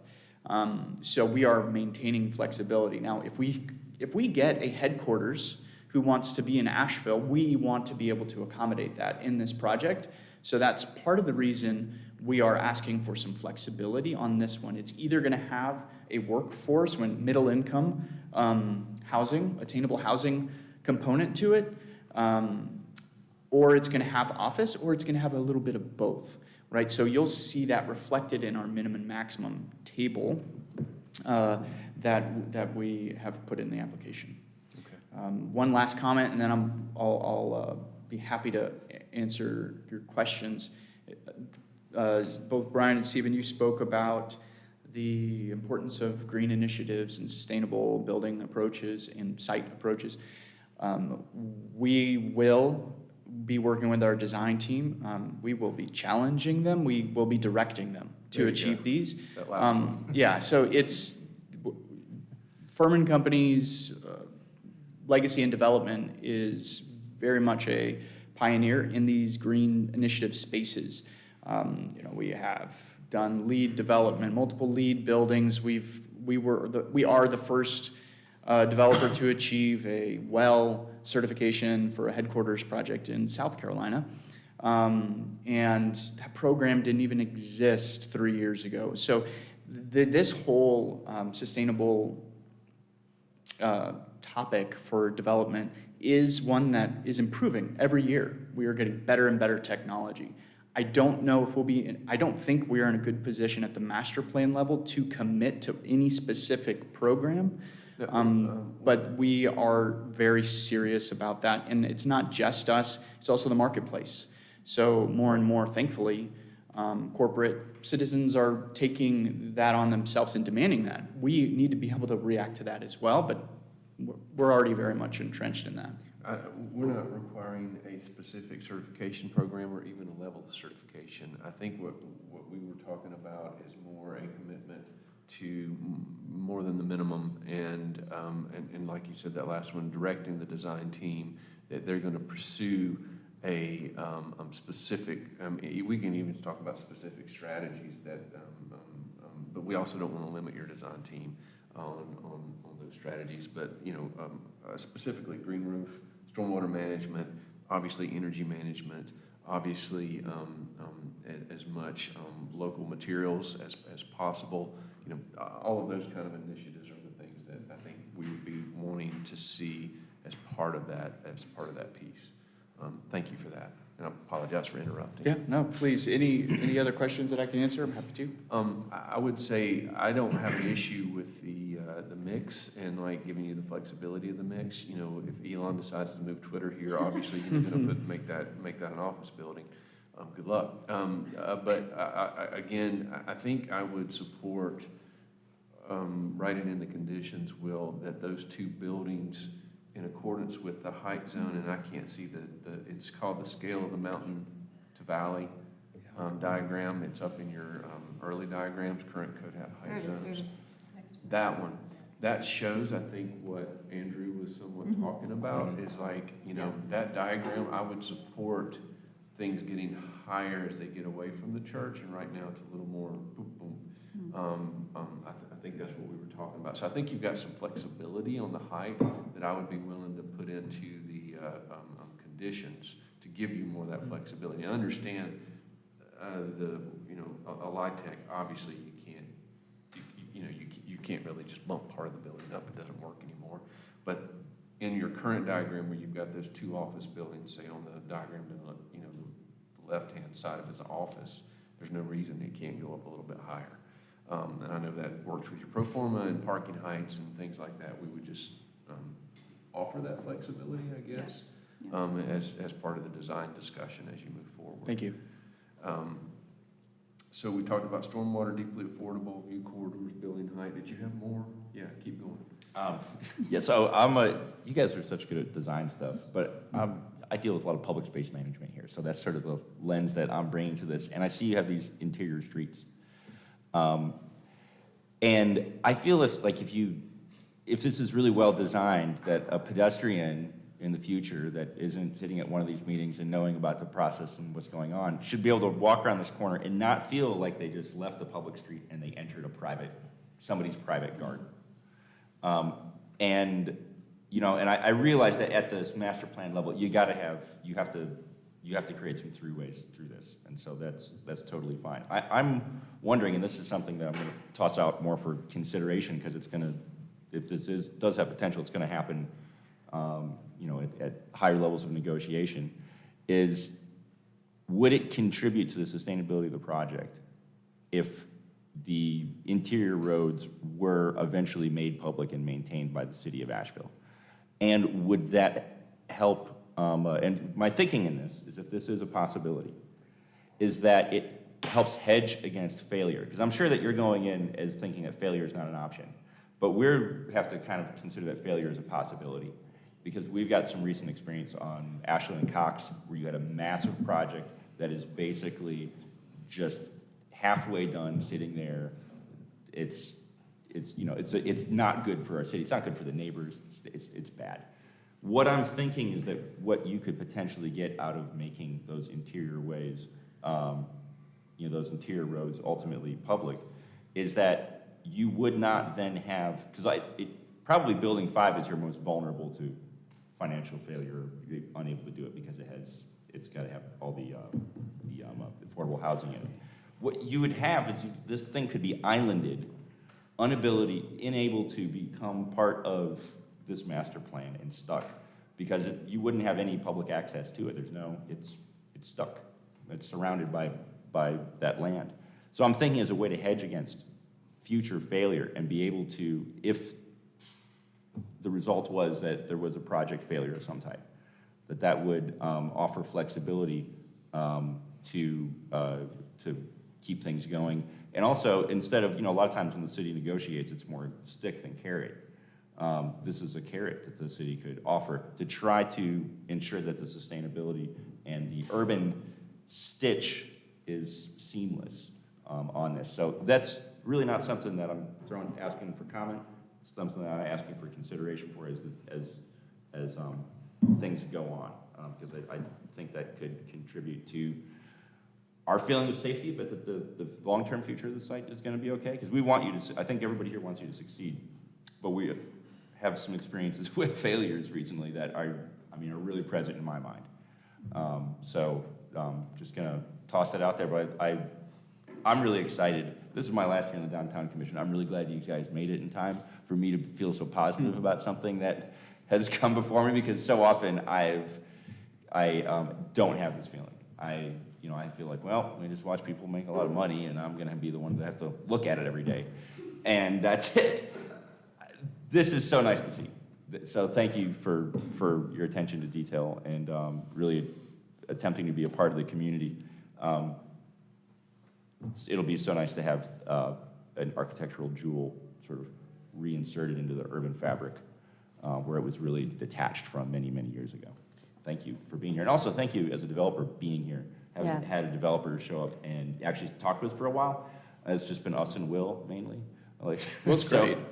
So thank you for being here. I think it says a lot about your commitment to the project and to the community. Thank you. Any request for a busker spot or anything? Oh man, build the pond, the frogs will come. Any other comments? Did I for hear applicant? LIHTC mentioned? I just walked in the room and heard LIHTC. I didn't realize this was a LIHTC application. Possibly. Possibly. So just very quickly, Okay. there's one building that we are positioning Okay. for a LIHTC application. 4 or 9? Not known. Both, if we have time to pursue, but, If you do that, can we talk? I'm the housing chair, and I have a lot of concerns about all of them and how, we only get one a year sometimes, and I'd love to know what year and what % you're going for. absolutely. I just have one comment on the architectural gym. A lot of the mood boards, if you will, renderings are so modern that I would ask the DRC to make sure that it's not like in such harsh juxtaposition to Doug Ellington's gym. You got it. You got it. Any other comments? Is this the only time it comes to Downtown Commission? For this piece, yes, probably, unless we need to see it again. But as they come through the other phases, I'll most likely I'm going to want to look at the hotel piece if I'm still here, assuming I'm still doing this. The hotel piece, actually, we're going to want to see it again. When it visits design review, it'll probably be paired with the downtown. It'll usually, right? it'll usually be paired with. But I will, again, just so you're clear, folks, all we're really gonna be looking at is it kind of in compliance with what they're talking about today? You know, they'll have a functional CZ that they're trying to meet, so. Any other comments, questions, things to add? Very good. Is there it's more of a question, is there gonna be a cap on the number of hotel rooms? Because I do have a slight concern that if 300. There's 300, so that's That's gonna all be we're- built into the CZ? Cool, because I have it, if there's not a fixed number on that, I'm kind of always worried of that highest and best use thing coming back in and a justification being made for eventually every one of these buildings being a hotel if there wasn't a cap built in, which you could do if you just did the highest and best use argument over and over again.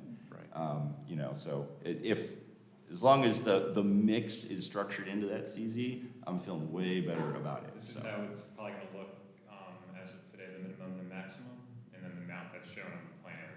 So Right. the minimum maximum is what we're gonna write into those project conditions, so. Okay. You can't do fewer than 450 units, for instance, they can't do more than 300 hotel rooms. And Okay. that keeps them in there, in the parameter. Thank you. Good, that's, keep us on the rails. That's great. Thank you very much. Thank you. Do we need to take a short recess before we keep going? We're obviously not going to make it by 10:30.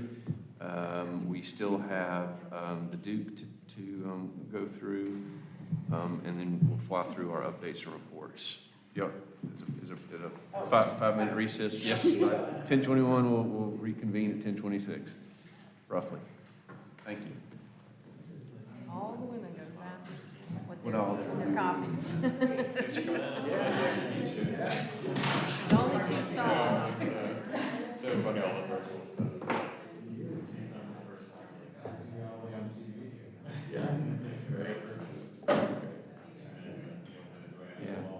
I like doing public comment before each. Well, I'm HRC trained, right? You know, so you only do public comment for the things that you're talking about. Oh, we're good. Baked snacks, is that what you said? Look at the street going right past it. That's what. Right. Oh, yeah. This is American, I brought it. And look at Woodfin is like a main road. Yeah. You go straight into the top of Woodfin College is Tuckers. And look at its position on the corner.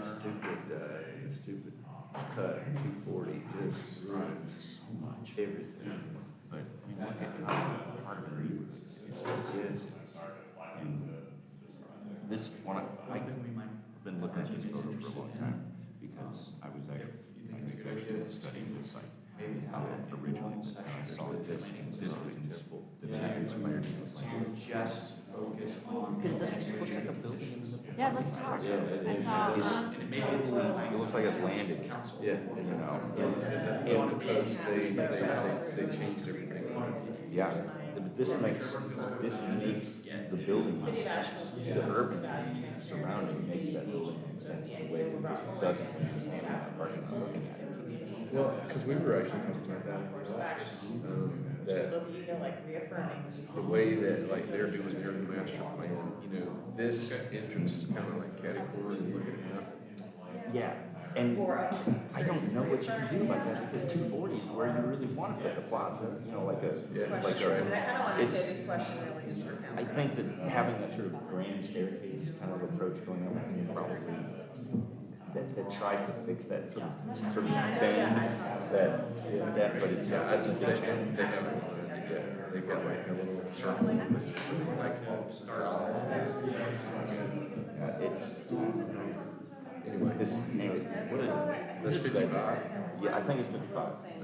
So before the crosstown expressway went in, all sorts of interesting details. The old Woodfin building, Woodfin Estate. That's the old Y. So the Y keeps on moving.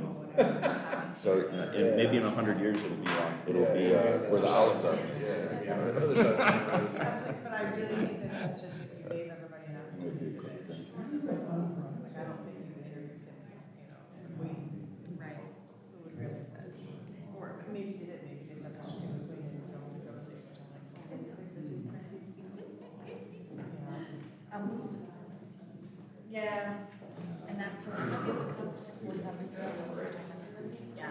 it's in person, right? So my two around it are. No, first time. So maybe, and the first one is actually engagement, the second one is this design. Yeah. And then, so I can't miss either one of those, unfortunately, because we're doing the SPF and this Aspire. But I can potentially.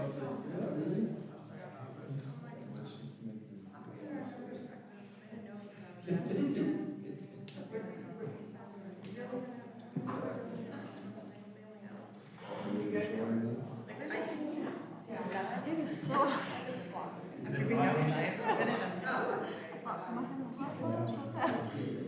There's a thermostat there, but usually everybody's gonna turn it down. Yeah. I hate the nail. I cannot get. Call it out. Conservation overlay district helps other people in that area. So it's like, we want to be able to rezone and Conservation overlay, I mean, we were talking about that in the, protecting legacy neighborhoods. Yeah, we're talking about that with Ben, trying to get money for that. Yeah. So, but that's different. Could be. It definitely would help them, I guess what I'm saying, that community should support. Dana, you're so sweet. So I gotta start writing. Did you bring us? Yes.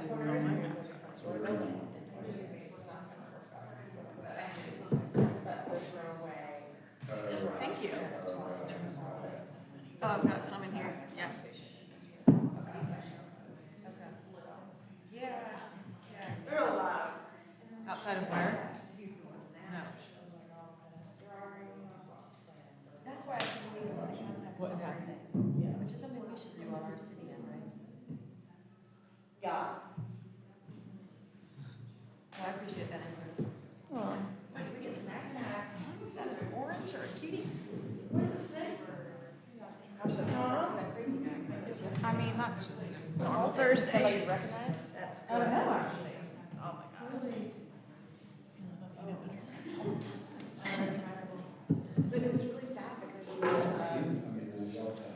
firefighters, they were like, sorry, we can't help it, and then they just left. Oh, so I just stayed there. He continued to sharpen the ice. Literally. Is this the Sharpie guy? So then instead of like putting it in now, you just go to acetone and clean it. Like, you know? Other than that, it was great. Other than that, it was a great day. Great, Yeah. just living the dream. And he wouldn't. Look at that. And I really. Are these all for me? No. So, I'm gonna extend the, Nobody. yeah, you need a napkin. And a cookie, yeah, I knew there was more than just a napkin. Anyone else? Anyone else? Yeah, it's crazy. And I have some information on that because when we started talking about, I think I went up like 150 high access shelter. Robin, you need anything? What are, throw me one of those tangerines.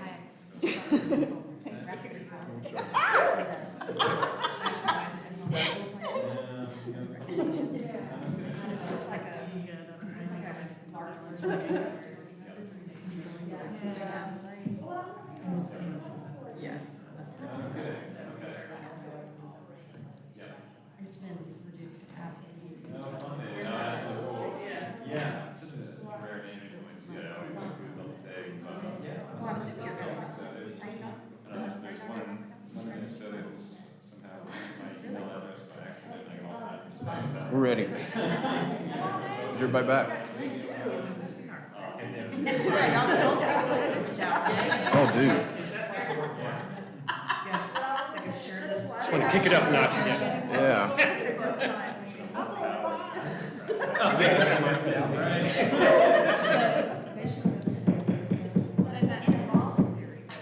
All right, folks.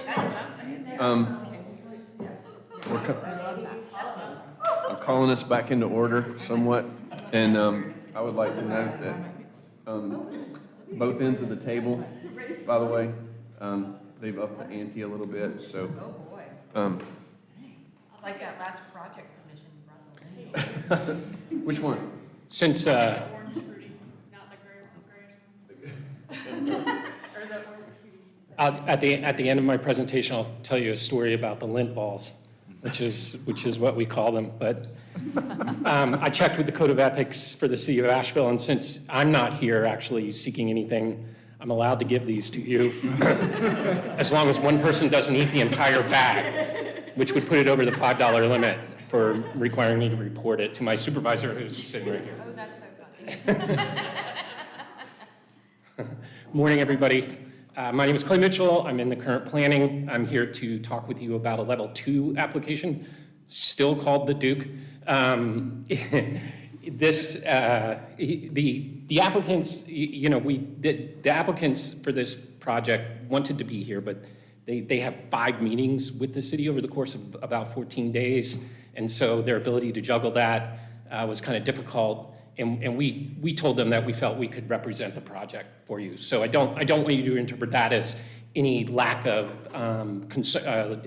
respect for this commission from the applicant. They're really running hard on this project, and we're putting through a lot by having them in front of TRC, this commission, the Design Review Commission, and then all of the different deadlines for submittals.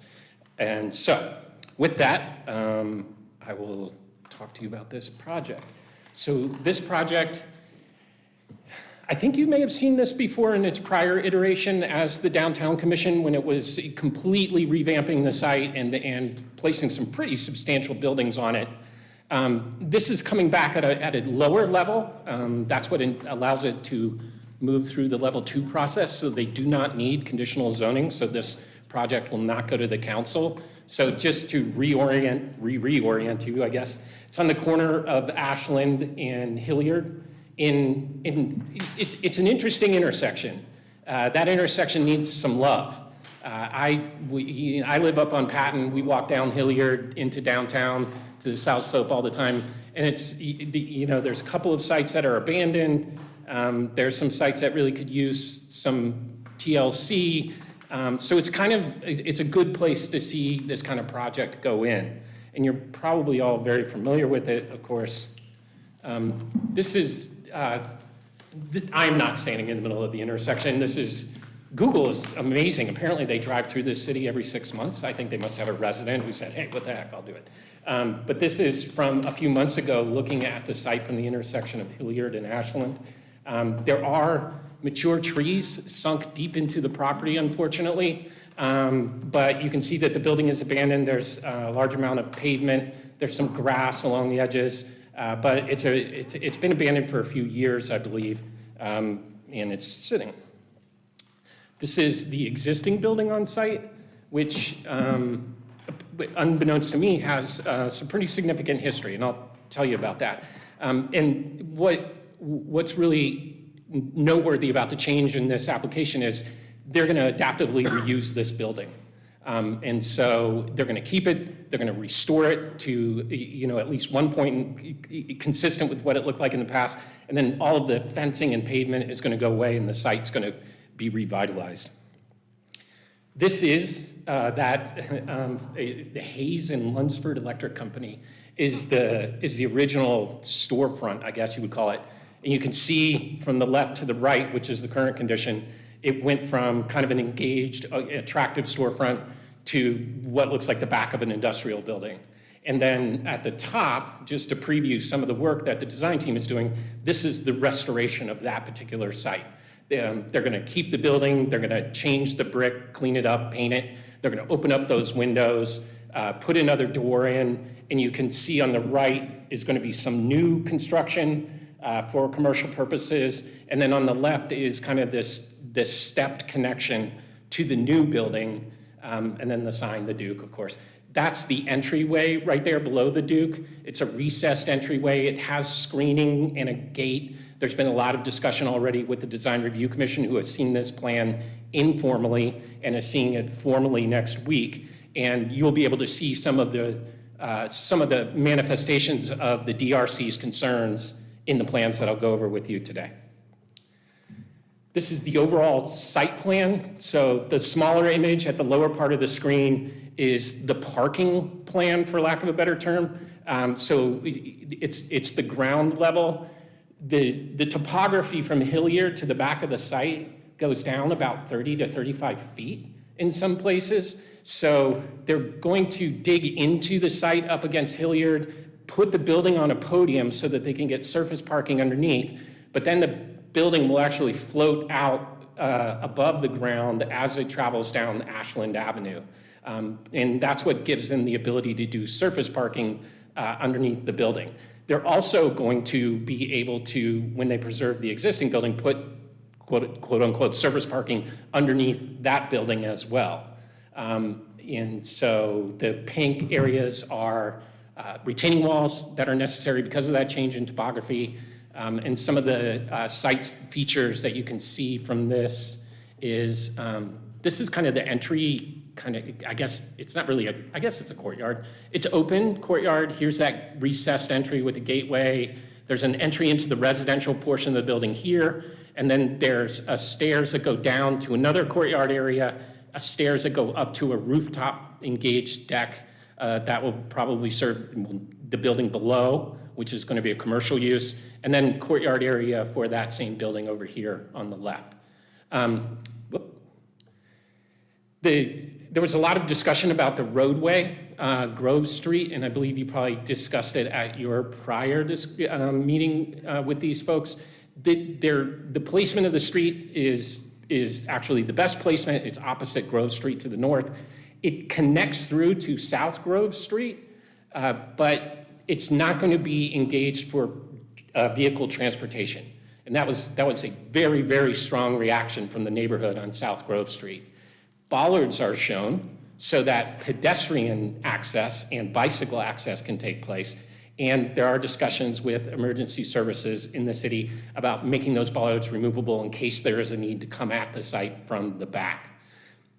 Right along the pink retaining wall here at the bottom, you will see the Grove Street neighborhood will be able to access downtown by going along a sidewalk. So this is a sidewalk all the way across that then connects with Ashland. We talked a little bit with the applicant about trying to connect up to Hilliard, but the grade is too steep. The connection would not be ADA compliant. We couldn't do switchbacks. And so this connection across the bottom to Ashland is actually the best way for them to make that happen. Can you clarify the neighborhood's position? Pardon me? The neighborhood's position on vehicle traffic? Was it for or against? Absolutely against. Absolutely against. Yeah, Okay, I wasn't quite sure, like. Yeah, I'm sorry if I said that. Yeah, they were not they definitely did not want to see something like that happen. They were concerned about people taking pass-throughs and increasing the traffic significantly on that road. I would have done that yesterday. I was stuck in traffic. I get it. Here's the landscaping plan. The sidewalks are all 10-foot compliant along the edge, which will result in significant widening of the existing sidewalk facilities. Street trees along Hilliard are going to be kind of the way we see them in a lot of places in the CBD, where they're in wells that are on the edge at the back of the curve, still allowing for ADA compliant pass-through, but putting those facilities within the sidewalk itself. Because of the configuration of the lot along Ashland, the applicant was able to pull the street trees into a bed, a green soil bed, and the entire 10 feet of that sidewalk will be free, but the street trees will still be close enough to provide that kind of engagement and landscaping. You will also see a significant amount of landscaping along the building, and that the effect of that and the intent of that will become clear when I show you the sides. Internal to the site is all the vehicle use area landscaping. Some of the concern, looking at this plan is the best time to talk about, the design review committee really wanted to have the applicant describe how they intended to use this internal area, because there's a lot of cool space here that it's not clear what's happening in this area, for instance. And there is more information about the rooftop deck, but I anticipate that we'll see a lot of discussions about this at the design review committee level. While we're on that slide. Yep. Ashland is a NCDOT? Yes, I think so. Do we get to have the streets trees that we see on the Ashland side in this design because of that. I think it's a 35-mile-per-hour road, and that has some conflicts. It does, but they've got the trees on the backside. So that satisfies that? Yeah, if it's on the backside of the sidewalk. I think it's actually, those street trees are actually on their property. Okay. Because the property line goes that far out. Well, good way to make that work there. But good memory on a very important. Well, actually, I realized that I had the same concern on the Charlotte Street side of the previous project, and I got busy mentioning other things.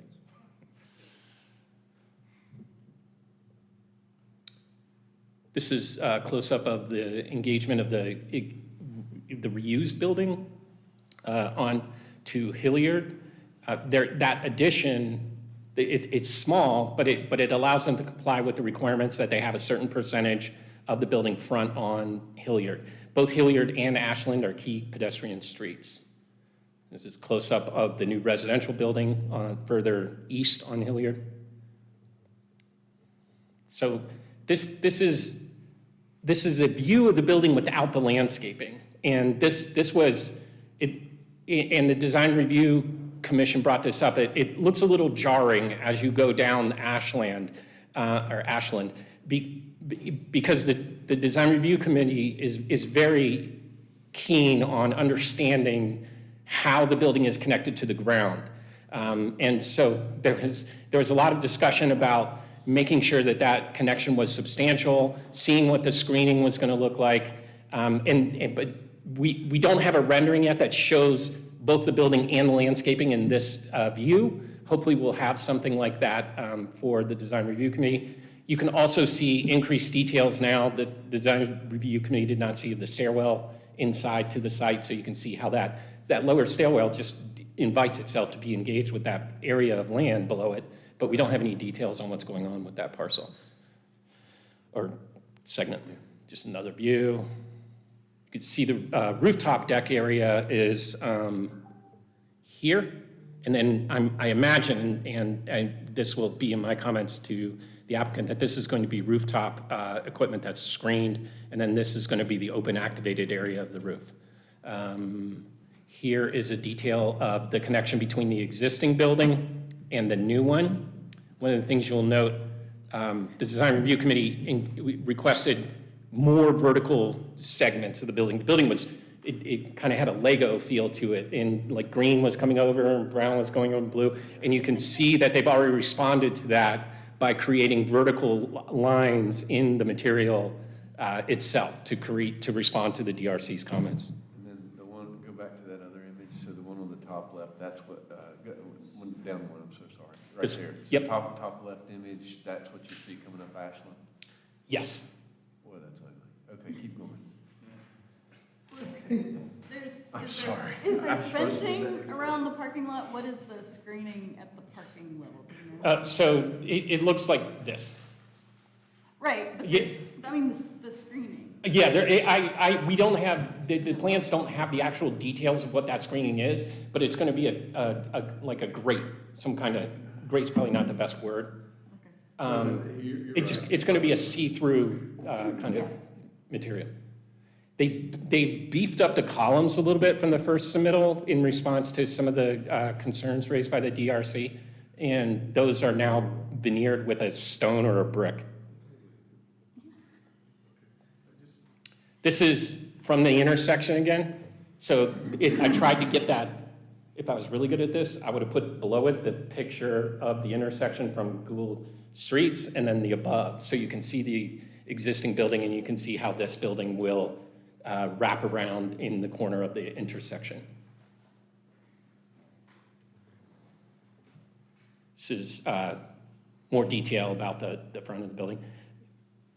And they definitely took the time to hear what the DRC was requesting, and I think they responded. Whether the DRC, if that's it, you know, I don't know, but they definitely, you see changes in this plan. Agreed. Yeah. Agreed.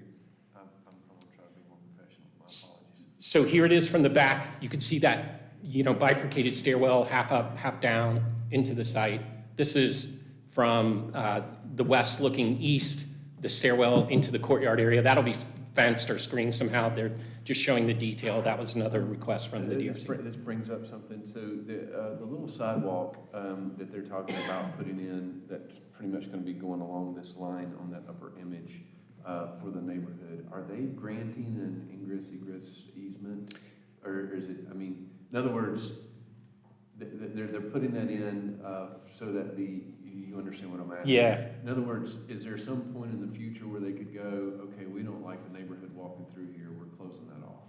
That's a good question. I don't know. I will put that in my list. Yeah, I'd like to know the answer. Because it shows a direct connection to Gove Street right down here. If you look, it definitely does, is connected. I think this, I mean, I don't know that this is not a CZ, this is a use by right, it's an approval by right, but it seems like if the neighborhood requested that, they're putting that in, but it's on their parcel, and, you know, things could change and they could decide, we don't like this, and suddenly there's a gate and a fence or something like that. Okay, keep going, I'm sorry. Okay, no. This is what I mean about this intersection. So, you know, we have parking and pavement up to the sidewalk on the opposite side. The building on the right is sunk into the land. You almost can't even tell that there's, you know, a building there. This is immediately across the street from the site. It's been fenced off for over a year now. This is what's approved right next to that, but I don't know what the status of this application is. Do you? This is Hilliard Flats? It's entitled and It's, just so it's stalled just, on That's the micro housing. yeah, it's one of two. it. And it He's was doing a, another one on Aston. Right. and it was a Luigi project, so it has affordable units in it. And it has that lovely mural that y'all call architectural. I won't use the next word. Looks like one of those old posters with the Southwest, you know, with the I think lines. it's a placeholder, I've just seen that in some store in Arizona. I show you these because I think, you know, when we look at your matrix and we talk about, you know, what this project is bringing to the downtown, even though that other site was approved first, you know, no dirt has been moved, this has been fenced off. If this project gets in, it's really going to kind of ignite something, I think, in this intersection. And it's going to bring people here and potentially, you know, jumpstart some more appropriate uses that are consistent with the downtown plan in these areas. I mean, it's unfortunate to see these kind of abandoned properties so proximate to each other in the middle of our downtown. For a little background, since I know you're new to the planning department, I mean, that did just happen recently and it's for sale, but just out of eyesight on the left portion, there's another huge project under construction right now, the Avery, which was, we reviewed, I think it was 240 approximately units. And, you know, 360 Hilliard across the street opened a couple of years ago. I mean, this is quite a housing corridor coming through here with, you know, a two-lane road that doesn't even have room for bike lanes. So when we talk about impacts, I'd love to hear from the commission and design review committee on if they see any opportunities for, I mean, if you've ever sat in Klingman at 4 p.m. in the afternoon, it is packed. It's like, yeah, drive-in movie, you just don't move. So I don't know that there's anything we can do, but think about that in the context as we're reviewing on this corridor of major housing. Although, you know, putting housing here is great, especially if they're working downtown, they might have fewer cars, because. Yeah. I mean, I live at, you know, Klingman Avenue, right, you know, near Hilliard. You live in the Patton? I live in the Patton. Okay, yeah, so we're Yep. practically neighbors. You see the same thing. Yeah. But what we have seen is like, it's hard when you look at like, well, yeah, we're getting housing, but we also lost that grocery store and the hotspot, which is a convenience store. Yep. And I gotta say, that adds a lot of trips, a lot of distance to my trips to get necessities, which is counterproductive. It's like, maybe if we get this housing back, we'll get the grocery stores back. Well, and this, they're not It's hard to say, presenting any but retail on the bottom, are they? No. And so far, that requirement only lives in the hotel ordinance and the hotel overlay. I mean, they do have that commercial, but we all know what that means, right? That's gonna be a restaurant of some kind. most likely. This is very broad comments, but you know, those uses relate to traffic very much, and so, you know, that's hard to, these folks are gonna have to drive farther to get to things they need than they would have a year ago or 2 years ago, you know, just for basic stuff. Although, who knows what's gonna come. Yeah, it's hard to Corridor, I mean, you put enough people on there. Well, and then across from the Patton, that big corner, you know, that Duke held over the 2 acres for, that will go soon. I mean, it's coming, this whole quadrant. Oh, yeah. Well, that's part of the Which, to your connector. point, you know, when we reviewed the Avery, we were pretty particular. They had some awful slope to deal with, but we were trying to get retail, coffee shop, something Yeah. for this reason. Get enough Yeah. ground floor activation there too with that. Yeah, I honestly, you know, being there, I'm like, I'm So looking maybe forward that's to what needs it. to happen at the hotspot, which is for sale, so somebody go buy it. Well, I generally like the uses of this project. I think the scale and what they're doing and where they're putting it, I mean, I thought the other one was too big up against this Yeah. residential portion. So I think the scale of this one is good. I like that. Again, thank you for the matrix. That's super helpful. Because when it came through, it was like 10 stories or something, right? 8? Well, it just. Huge. It was huge. just 350 units or Yeah. something like that? It took over the whole block. They had this Yeah. big piece on one side. It felt very much like a, monastery kind of building where it Yeah. just, shoved its elbows out towards the community and said, Yeah. come in the fortress. And this doesn't feel like that in quite the same way. I think keeping the existing building adds some character to the site, too. 100%. That breaks down the scale. Maybe this is an apt time to share something that was said in the Housing and Community Development meeting with my colleagues. It's just a committee of 3 councilwomen. And it was specific to the review across the street of the other building you saw that I said was a Luigi product. But they were expressing concern about the adjacent neighborhood and the incomes in that area and the history of that area and whether or not any project should even happen in this intersection. So, as you all are looking at design, think of ways that it can really serve that neighborhood around there and something that it could be doing. I'm not sure, I don't have an answer, but it came up when we were reviewing the last couple in that intersection. Maybe it's like a deeply affordable piece or something. I don't know. Well, so, he's addressed the parking multimodal. I think I just said something about to me, if they're gonna make that explicitly as part of their response to the neighborhood, I'd like to see that some kind of agreement or easement or something like that, kind of written in. If that's that connectivity is something that they're doing. I have thoughts on the design, but I'll hold my fire. If y'all have something you want me want us to say, please do, but we'll probably say more in GRC. You anticipated my concern about the public right-of-way stuff on that sidewalk. That's the song I keep on singing with a lot of stuff I see. What about, so there's really not much we can say about the uses. I mean, it's a podium housing. I don't know that they can do much or need to do much to activate the Ashland kind of corridor. It just feels like it's dead. It's going to be dead walking through there on a pedestrian level. I foresee in the next 50 years, Ashland's going to get super busy in terms of more work going on down through there. That's just a natural corridor for That business. big project we referred to earlier with the 550 units Yeah. has a lot of face on that, frontage on that. Well, that corner right there at the top of the screen, if you are standing on Ashland there, I know I personally would probably be under the floor. You would be what? Under the floor level. So I'll be walking, what you'll be walking by is the grate at that corner for a while. Until you get to the very Yeah. corner. Yeah. You're just kind of like walking beside that Yeah. parking deck, basically. Same And I know thing they've got happened with the landscaping, and I know Avery. there's stuff Yeah. going on there. And the parking's necessary, Yeah. but It's the same thing that happened with the yeah, Avery, there's a, right? There's a better solution to that. So one, I think that corner is just not attractive. I think they'd be Yeah. well advised to think about like how this thing appears as you drive up and see that.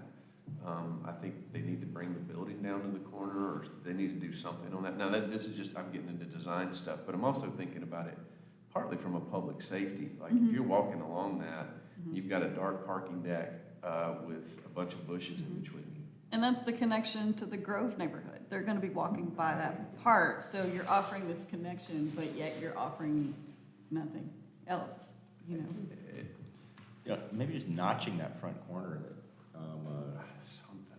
just having, like a corner facing Vertus. They did it like Merritt Park, at the corner of Merritt Park and that. that contributes a lot to that. There's like a little plaza and sitting area. Yeah.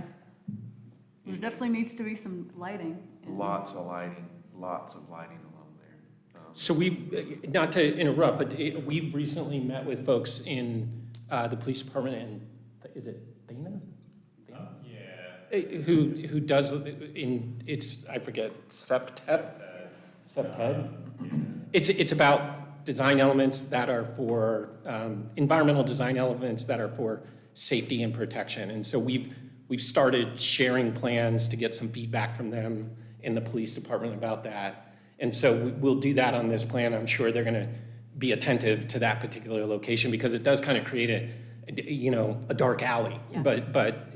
But the screening is good because one of the principles that they did, you don't want places for people to hide. No. And so if they crawl down in there, there's all these nefarious We want the characters. screening, but when you have the screening of a dark parking deck and then you've got big bushes and stuff, that does give somewhere for someone to be. And then you've got people walking along the sidewalk, actually. Right? So that's kind of like a public safety-ish kind of thing that I'm talking about, and that is the way that the neighborhood, so if when more stuff is going on up Ashland, and maybe there is a little grocery store or a convenience store or something that goes in a bigger building and it's in the bottom of where the hot spot is now, and there, from Grove, you're walking up there and then you're walking back and it's 9 o'clock. That's kind of what I'm thinking of a little bit, is that piece of it still feels unresolved. What else? I can piggyback what Clay mentioned, the Septet design stuff, and also mentioned too, while we're on the subject, that the city's working on a guideline document to help with project review and Septet lens, so maybe that's something you all want to hear a little more about when it's Yes. drafted or final or whatever. Yes. Yes, we do. You want to make your stormwater comments? Well, given that, it's, it's really not, it's going to be voluntary compliance. The message goes to the design team, who does 90% of the design work downtown with stormwater. We can do a lot better, and we need to move forward with our thinking on that.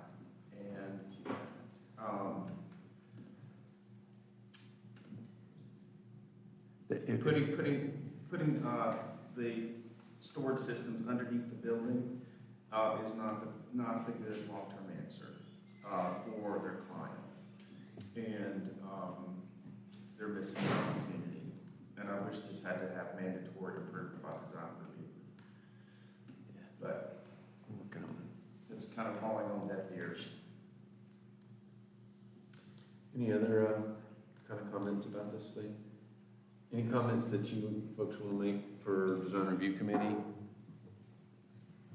I really don't like that pedestrian experience. Okay. See what you can do. The pedestrian. It's just that, it's Oh, just it's- walking yeah, by yeah. it. I mean, Well, they could also have landscape architects on their team too. they don't have any. No. That's interesting. Can't you tell? Feel insensitive to that one? Not really. I don't know why it's called. Just, something of this scale, like perfect example, as you mentioned, the Avery on the other corner. Lots of attention to the pedestrian experience and sustainable site design, because they realize that it improves their marketing abilities so much. It's just. And they went back and forth a lot. They had the slope, they changed it. Remember, we were talking about tree grades, then we were talking about the 35-mile issue, and then we were talking about vines. There was a lot of back and forth. And they added a ton of stuff in. And they had a denial, if I recall, and had to circle back. Yep. So. That's not this project I reviewed. Sorry about that. It got denied? Was it really? Welcome to Asheville. Sorry, I shouldn't cackle. It doesn't normally happen, but we were sending messages. And one thing, I read an article about this in Atlanta several years ago, that part of the push for good design and sustainable site design started at the initial planner review level.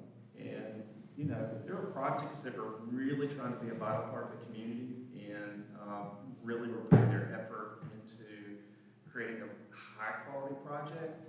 Those projects sail through that planner's desk and sail through on the agendas for design review. Like the last. Right. Yeah. But if there were projects that absolutely no attention was being paid to sustainable site efforts and good basic design, sometimes those projects had a hard time getting on agendas for approval. Or took a long time.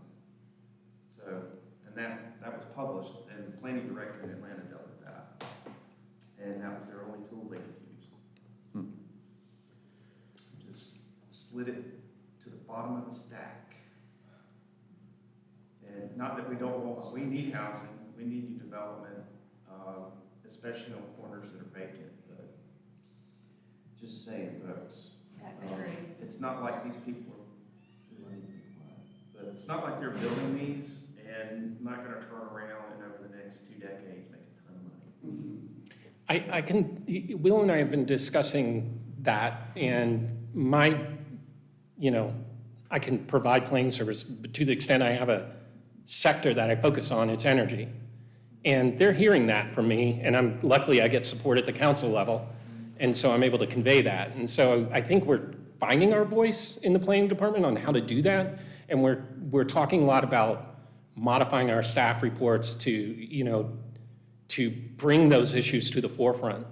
And if I can tell somebody the first time I meet them, and we're starting to do this, in fact, we had a large kind of preliminary introduction to a project, and we brought those issues out at the beginning, and we said, you need to be aware that this is going to be asked of you every step of the way. And so, I think the benefit of having doubled Will's department in terms of staff gives us the kind of flexibility to do that. And so it is coming, but it's going to take a little bit of time, but I think it's happening. Yeah, definitely. I think that after some of these storm tech systems get some age on them as well, all of them that have gone in over the last 10 years, there's going to be a lot of regret going on. It's going to cost a lot to repair It's those. at the bottom of a building like this, and it has to be repaired or replaced, they're in trouble. But it's the easy way for designers to check it off the box now. So, just saying. I don't have any other comments. Do you? Do we know anything about, since we're talking impacts, have they mentioned doing a Luigi or any kind of affordability or anything? Say that. Have they meant a land use incentive grant or any kind of affordable? They have not. So let me tell you a story about the lint balls. Sorry, this will take 2 minutes. This is the town of Stratham, New Hampshire. It was my first planning job. And in the lower right corner of that town, you can see, is the United States headquarters for lint. It's this 3-building complex. And every time they did anything, they had to come to the planning board, and they brought a bucket of those things. And so, so I thought I'd start the tradition here, and I'll tell my friends back in New Hampshire that lint balls are appearing at planning meetings. I approve. I approve. So there you go. That's the story behind the lint. When they would come, the planning board would threaten to continue them just so they brought more lint balls. All right, so thank you all. Thank you. Okay, first of all, thank you to everybody. You're hanging out with us to the bitter end. Appreciate that. We can fly through our updates and reports, and then people have other places to be. I did want to mention one thing that Dana and I are going to try to address probably between the next meeting is that Sage is not, she can't keep doing this because she's got a conflict on I'm on 2 boards that meet at the same time, same. Yeah, and the other one. The other is the airport. Yeah. And it's just, the airport's going through significant redevelopment right now, So, and I'm missing all the meetings. we're not bound second Friday, we're not bound to 8:30. No, I don't know that I would make Sage do 2 meetings on the second Friday, because then she really won't come. I do have another job. She won't come. So, but I also don't want to lose our best voice on council. So we'll try to put out a poll on like a day of the week that this room is available, that we can do this and try to get that hammered out. It's gonna be super helpful. If you can't, I understand. Do you already have a morning that you? As a general rule of thumb, I try to not have city meetings on Mondays or the first week of the month. And that way I can coordinate my other very important job in those things, particularly Monday, so don't move it to a Monday. So I would think the second Friday, so the third or the fourth would probably work. Something like that. I guess I should see if I have one. Third or fourth Friday of the month. Let me just make sure I don't have one on the third or fourth Friday. Okay. I think understanding how the schedule ties into the design review. Right. Yeah, that's Because if it was important. the day after design review. Good then call. having We're the useless. project review would be kind Right. of pointless. Useless, So, yeah. The other I'd third move it up a or week. fourth work. If I have to do it the first, I just have to. Or, yeah, so just something to think about. Okay. Thank you, Will. Okay. Well, You can't just So, tell yeah. the airport people that you've delayed. The third is Well, I've been telling problematic, them that so. they understand Yeah, downtown has been going through some design review becomes issues. silly. And since they're high flying, they've understood, but they still would like to Yeah. have their participating counselor, yeah. How yeah, much- I mean, that board needs a council member on it as If well. it was the fourth Friday, that would just mean the downtown review would just happen a little bit earlier, which is fine, because as it stands, staff reports were due last night, and we always kind of scramble to type up the comments. So the fourth, we would actually move ahead in the schedule. Kind of, yeah, instead of being delayed, would be ahead further, and I think that's fine with like our submission deadlines. There might be a little bit of tightness around like folks trying to get stuff in, but. That's good for him, builds character. What's that? I said it's good for him, builds character, as someone who has to make those submissions.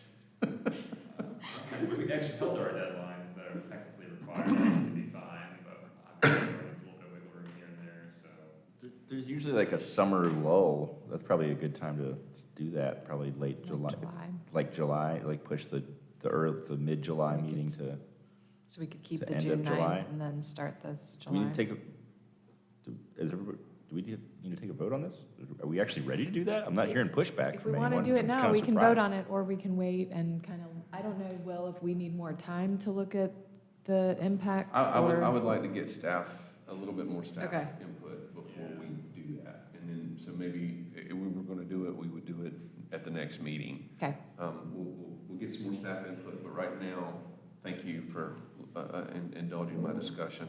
We're gonna try to look at what the fourth Friday. Fourth of the Friday, month. same time? Yes. You sure you don't want to do 9 a.m.? 8:30 is so early, I got 45 minutes to get here. Just dragging trying to get here. 9 a.m. it is. 9 a.m.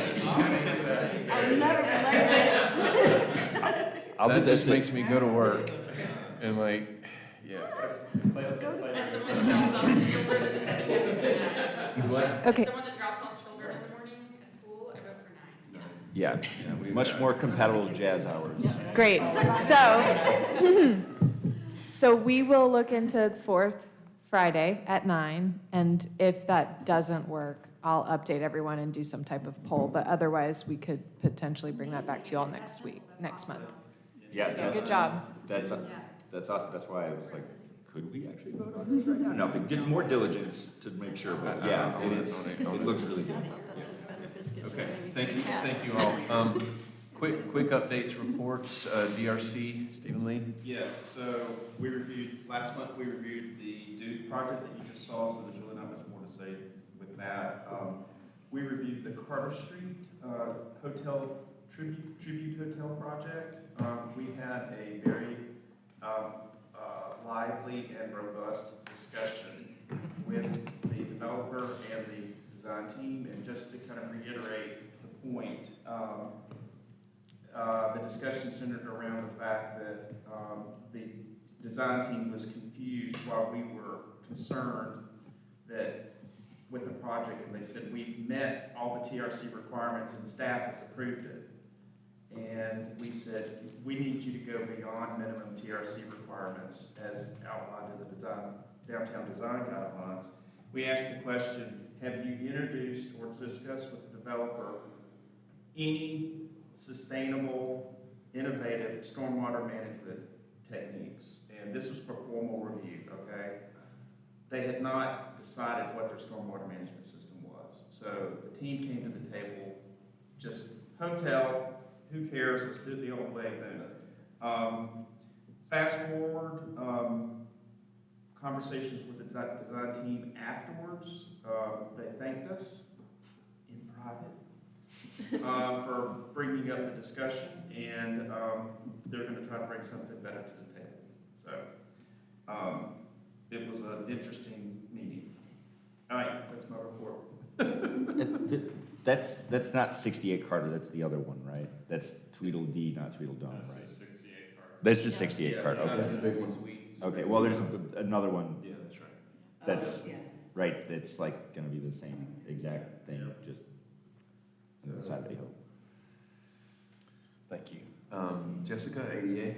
Yep, we are, fingers crossed, hopefully, going to wrap up our ED search in the next week or so here. We have a candidate in today, so we're excited for that. Downtown After 5, we had our first one April 21st, and that went well. We have our next one May 19th, so not today, but tomorrow, or next Friday, sorry, a week from today. As Dana mentioned, we're really happy to be partnering with the city to do a post 60-day safety initiative survey. And then June 28th is our next Building Our City Speaker Series discussion as well. Thank you. What's the topic on that? I believe it's building on small lots. Making the most out of small lots. A guy from Atlanta who's done some real work on like cracking the zoning code. He's got it, and interesting. Okay, good. Cool. That's great timing with our missing middle Yes. stuff. I've linked the report, and the survey that Jeremy Knight presented today is linked in there if you want to send it to your friends. But HIAC has done a lot. They're working hard with the work groups, and what they're doing is impressive. I encourage you to listen to some of their meetings for the recommendations from the National Alliance to End Homelessness. There was also a point in time count, and we are normalizing back to pre-COVID numbers. And what I saw that was positive in there were 573 people experiencing homelessness on the night of the count, but 402 were sheltered that night. With the Homeward Bound project opening July-ish, that's going to be 80 beds, and then next year sometime with Ramada with 115, that would house all those unsheltered people, which I know is not ever possible, but that's still very positive, and we're definitely headed in the right direction, it seems. So I think that's good news. Thank you. And I'll admit I'm a little frightened of how much power Dana apparently has with APD, FPD, and city manager here. So congrats, I think. Wow. General downtown updates, please. And I don't have anything else to report. I have been quite busy, and we have obviously Clearly. a lot going on, but I'm happy to answer any questions that you guys I'm going to say the same have. thing, so if y'all just want to have a little open discussion or questions for Dana and I think you covered all my updates too, except for the fact that, once again, I'll share that the design review, the design guidelines is still in. Yeah, I Hasn't saw been that. pulled, Thank it's gonna you. make it through. Also, we are doing the urban forestry master plan. Saw that. Which I think may or may not relate to downtown as well as it does the rest of the community, but it's also an important thing that we're funding this year. I will note that there is funds from the federal government, from the Inflation Reduction Act, that is specifically for urban forestry stuff, so. I'm hoping that our staff know that. I attended a very long webinar with the Sierra Club a couple days ago, and that was in it.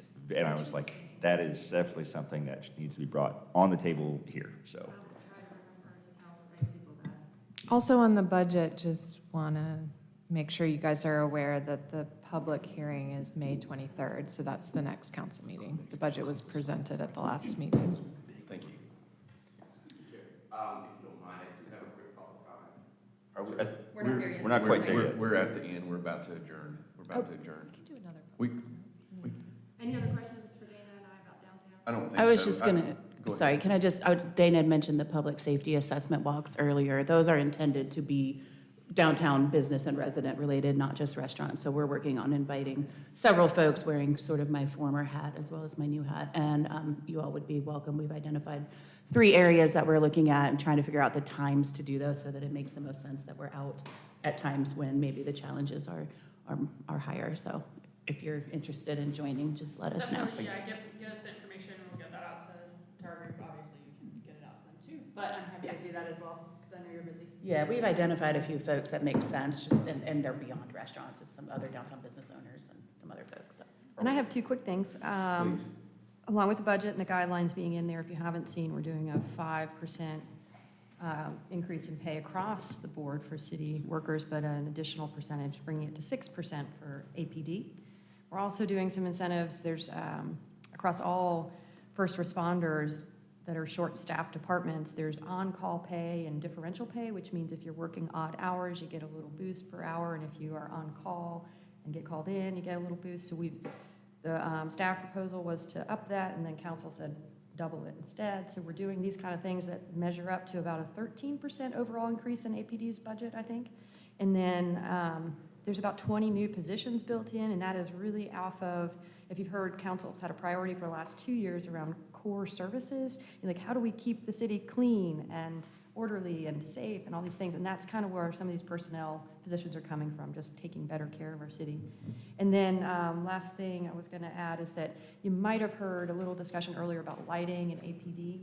So Jackie Stepp was in our ADA meeting yesterday as well. And so because the guidelines are going to be updated, we wanted to make sure that we got the information that they're learning out actively right now. Like if they're seeing corridors that are missing lights, or if they see buildings that never have lights on their alleys or something, share that with us so that when we update these design guidelines that we can do the best thing we can do, which is, eliminate some of these issues at the origin, right, at design. So I think that's they're going to bring us data, they're going to capture some just for us. So I think that's helpful too. Yeah. Any other informal items of discussion? Outdoor dining, do you have an update on that? Sure. So we have pushed the timeline just a bit. The change in the timeline is we had planned to go to council later in July, and now we plan to go to council in September. So we would still plan to roll out the updates to apply to calendar year 2024. And we have met with several small focus groups, and honestly, it's been really positive and smooth so far. So we will continue, we'll pick that back up probably in mid-July to get us to that council September review. So that probably puts us August at Downtown Commission. I'm only an hour late, so. I have a quick question. Yes. So there is officially there will be an opening on the downtown There commission. is an opening on the downtown commission. Okay, We asked so- somebody to resign, but we've already had somebody I just resign. wanted to, well, if I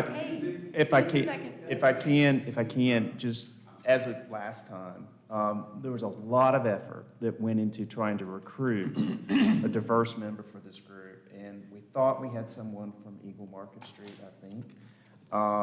Or, just to continue to kind of balance out the mix here. So, reminder to everybody, it's our job to spread the word and make sure we get, a good balance on this commission. So, I guess that will be officially opened up like next month or something, maybe. Yeah, I'm not sure when it opens, but Okay. then the appointment will not happen till October. It's So I October. can Okay. follow up. We did. Gotcha, thanks. Oh. And this is a Okay. new thing that we're doing I'll with email these everyone. less often appointments. So, this is the first time I've been in a committee where we have a vacancy and we're saying, well, it's going to be 4 or 5 months. If that becomes an issue, let's discuss so we know how to give feedback to the process. The one thing I'd say is that, really want to avoid re-advertising. In this case, let's try to get enough applications in this window if we have the time, because re-advertising is going to. We had to re-advertise last Well, and if you Yeah. apply, I got like. right, and, well, we were specific this time looking for retail operators, right? And now maybe we're looking for particular areas of downtown representation or, a different, do we need another architect? What do we need? So I think that's going to flux every, I'd like some public space help. yeah. Sometimes I might feel a little alone. The applications for us are still valid, right? So Yeah. they last for For 2 years. So those that applied before would also be called for potential appointment. Very good. Okay. Do we have a motion to adjourn? I move to adjourn. I don't Do get to what? vote, do I? We can. If y'all got 3 minutes, can we take public comment? Go ahead, sir. Just don't tell us to do what we can't do. Yes, first of all, I wanted to backpedal on my asking anybody to resign. I think that was a little over the top. So hopefully you're entertained here while, I'm taking some more time. But seriously, in all seriousness, I just would like to ask about designating, a spot, for the arts, maybe, or, some more diversity, just maybe, if we specify like what we're really trying to go for, and then that could help with, trying to find people in the community that, you guys are already doing this kind of stuff. I'm just gonna shut up now and let everybody get to their day. It was very generous for you to let me come back up Can here. I ask you a quick question? Is there a certain realm of diversity that you're looking for? Because diversity comes in a lot of different ways. It's not just colors. It's a good point, a Republican, no, I'm just kidding. I mean, I'm just asking. That's ridiculous. I don't, for the record, absolutely not. Anyway, so the Eagle Market Street area, I mean, there's a lot, guys, First Friday, they have a First Friday with, music and food. They have the best beers in town. They had Barrel and, Wicked Weed, Burial, really good stuff. First Friday, go there and recruit. Go, seriously, Stephen, I would love to see you there. They're having a fish fry. Brian, Robin, come to the New R Collective. It's great gift shop, and we can recruit people for the downtown commission there. Thank you for your time. We've got a couple of months, so if you know of people that you think would be good, please. Tell them to apply. We I'm on had a great ideal candidate. I've been trying to who get just for the didn't make TDA deadline seat, last like time. I've been recruiting all week for that one. So I'll continue my recruiting efforts. I won't be paid, but it maybe not monetarily, but. All right. I move that we adjourn. Is there a second? Second. All